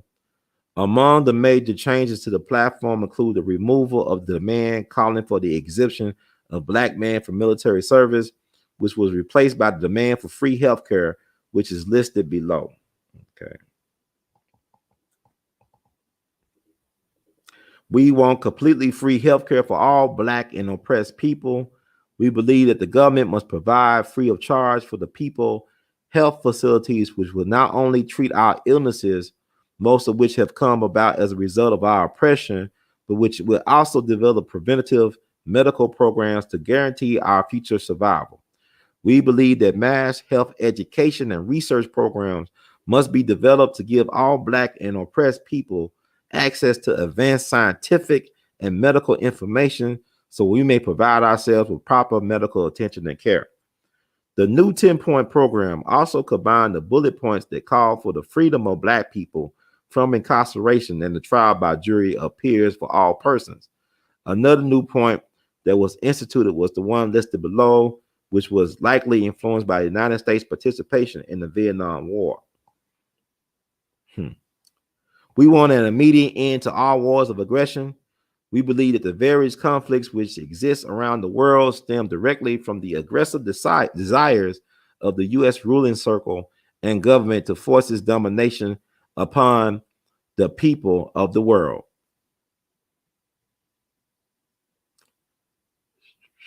We believe that if the U.S. government or its lackeys do not cease these aggressive wars, that it is the right of the people to defend themselves by any means necessary against their aggressors. Okay, I know there's a lot to take in, but y'all read the contract for Black America, right? and all that stuff. But why we got to reinvent the wheel? They already talked about this. I mean, even Du Bois, a lot of our great ones had economic plans and visions for how we can self-govern ourselves and come into self-determination. But I just want to read that. And also, you see the head of Tupac. You know, Tupac is a Panther cub. His mama was a Panther. You know, his aunt is Ashada Shakur. His godfather is Geronimo Pratt. So he's a Panther cub too. So I'm gonna get this out the way so I can just be the end of the Black Messiah review. That's about Tupac and the Thug Life Code that him and Dr. Mutulu Shakur, his stepfather, created. So inspired by the 10-point platform. Okay, that's Tupac. In 1992, rapper Tupac Shakur, whose mother, Afeni Shakur, was a member of the Black Panther Party, helped create the Thug Life Code, a set of guidelines which were designed to control violence in the Black community, which had become increasingly volatile due to the rise of street gangs. And much like he did in his music, Tupac called on the same philosophies that made up the 10-point program, most notably a disdain for the American government and the police when creating the guidelines which are listed below. So let me read this. Y'all probably our first time hearing about the Thug Life Code, right? And then we'll be out on our merry way. All new jacks is number one. All new jacks to the game must know he's going to get rich, and B, he's going to jail, and C, he's going to die. Crew leaders, that's number two. You are responsible for legal, financial payment commitments to crew members. Your word must be your bond. Number three, one crew's rat is every crew's rat. Rats are now like a disease. Sooner or later, we all get it, and they should too. Number four, crew leader and posse should select a diplomat and should work ways to settle disputes. In unity, there is strength. Number five, carjacking in our hood is against the code. Number six, slinging to children is against the code. Number seven, having children slinging is against the code. Number eight, no slinging in schools. Number nine, since the rat Nicky Barnes opened his mouth, ratting has become accepted by some. We're not having it. Number 10, snitches is out of here. Number 11, the boys in blue don't run nothing. We do. Control the hood and make it safe for squares. Number 12, no slinging to pregnant sisters. That's baby killing. That's genocide. Number 13, know your target. Who's the real enemy? Number 14, civilians are not a target and should be spared. Number 15, harm to children will not be forgiven. Y'all hearing that? It's Tupac, Thug Life Code. Number 16, attacking someone's home where their family is known to reside must be altered or checked. Number 17, senseless brutality and rape must stop. Number 18, our old folks must not be abused. Number 19, respect our sisters, respect our brothers. Number 20, sisters in the life must be respected if they respect themselves. Number 21, military disputes concerning business areas within the community must be handled professionally and not on the block. 22, no shooting at parties. 23, concerts and parties are neutral territories. No shooting. Okay. 24, know the code. It's for everyone. 25, be a real roughneck. Be down with the code of the thug life. 26, protect yourself at all times. So I had to read that. I ain't feel like doing no Judah and the Black Messiah review in the historical context part 4. But even with Tupac, people get it twisted about Tupac and who he was. And it's interesting. Tupac was a deep thinker. He loved black people from what I can gather. Women, black people love Tupac for the most part. He has made timeless songs. I mean, dude made Dear Mama and Papa song. The same cat that made Dear Mama made Papa song. Same cat that did Brenda Got a Baby did Hit 'Em Up. Tupac was brilliant, and he was a Panther Cub, and he knew about Fred Hampton growing up. And even he committed his life to revolutionary suicide. And the thing about our people is we don't really overstand ourselves, let alone understand ourselves. And so to me, I want to show love to people who dare to struggle and dare to win, If you dare not struggle, you don't deserve to win. Like Brother Fred Hampton. Listen to Brother Fred Hampton in his own words. Yeah, the movie is nice, but listen to his interviews, man. This man was just 21. He got it. Even he didn't fall for the okie doke. Y'all fall for the Antifa, BLM. Fred was letting y'all know we ain't down with no Asian provocateurs, man. We ain't down to jeopardizing our people, man. But I am willing to give my life in service of my people. We must recommit to some of these values we have lost along the way in chasing that crappy dollar. We got to get back to the roots, and black men, it's our time. It's our time to be men. There's a reason why they fear a black man in a position of power. There's a reason why they fear a Malcolm. They fear Fred Hampton. They fear Huey P. They fear you, and you fear yourself. To me, it's like it's not living if you can't live your fullest self and realize your fullest potential. You're not living. We ain't living. This ain't living. What's going on? So thank y'all for hanging out with Brother Ron tonight. I didn't expect to do no, it's over 3 hours, Jesus. But, you know, it's so much to share. Cause I see people doing longer podcasts than I do, and they're not really saying anything. And my thing is, even with my resources, whatever I get to give, I'm gonna give it. But you know, a lot of times I find myself just sitting on information. You know, this stuff I want to tell y'all a while back, but you know, like I don't want to make a podcast too long and all this stuff. But this stuff is interesting. But when you love your people, you're gonna serve your people, regardless of how you may feel on that day. You give your best, and hopefully, this is the best right now that I can give right now in the circumstances. If you receive it, God bless you. May you be greatly blessed, amplify blessings and peace and love and happiness. If you don't receive it, I thank you for giving me some time of your time that you could never get back to try to figure out what the hell he's talking about. But if you like the words from Brother Herb, please spread the word. Subscribe to We All Be TV, our YouTube channel for the time being. You can support the artivist, you know, Cash App, R2C2H2, Vimo at R2C2H2. You can Zelle, Google Pay, PayPal, R2C2H2 at gmail.com. Buy Artivist Art, R2C2H2.com. You can even wear Artivist Art. Got my Malcolm, my brother M's, and Dick Gregory 2 shirt on. You know, you got Dick Gregory, young and old. Got his friends, Mega and Malcolm and Martin. They all couldn't even make it to 40. But Dick outlived them over twice their age. So Dick saw all his friends had to die. Revolutionary's death, and he had to be the witness to that. And he did his own race. He ran his marathon. So I'm thankful for the righteous ancestor and his righteous ancestors, you know, brothers who paid the cost to move us forward. But never forget what they paid, and make sure that we could pay it forward by any means necessary. So thank y'all for having the patience to put up with what I'm doing. And yeah, the Teespring to buy the shirts, go down below the description box to the shelf. You can access the Teespring website, R2C2H2's place. So I think that's about it. I thank y'all. I appreciate y'all for seeing it.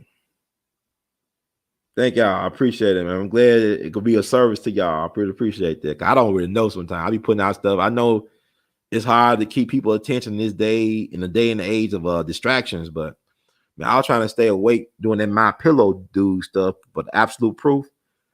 Good information, but it put me to sleep. It was a great advertisement for his pillow, My Pillow. I said I could use a My Pillow when I was watching the documentary. But I thank y'all so much for hanging in with me. Man, this is an honor. I feel so much relieved that I able to get all I had to get out. No more. I had to do no part 4 of no Judas and the Black Messiah review, because I ain't reviewing the movie really. I'm reviewing us. This is us, man. So I want to thank y'all. Y'all stay safe out there. Stay motivated. Keep your eyes on the prize. Know that the best is yet to come. Excuse me. I'm getting tongue-tied. Words of Great Duke Ellington. We love you madly. Y'all keep on producing and pushing. We got to fight the power. Not only fight the power, let's be the power to make a difference. You see how it works? Somewhere.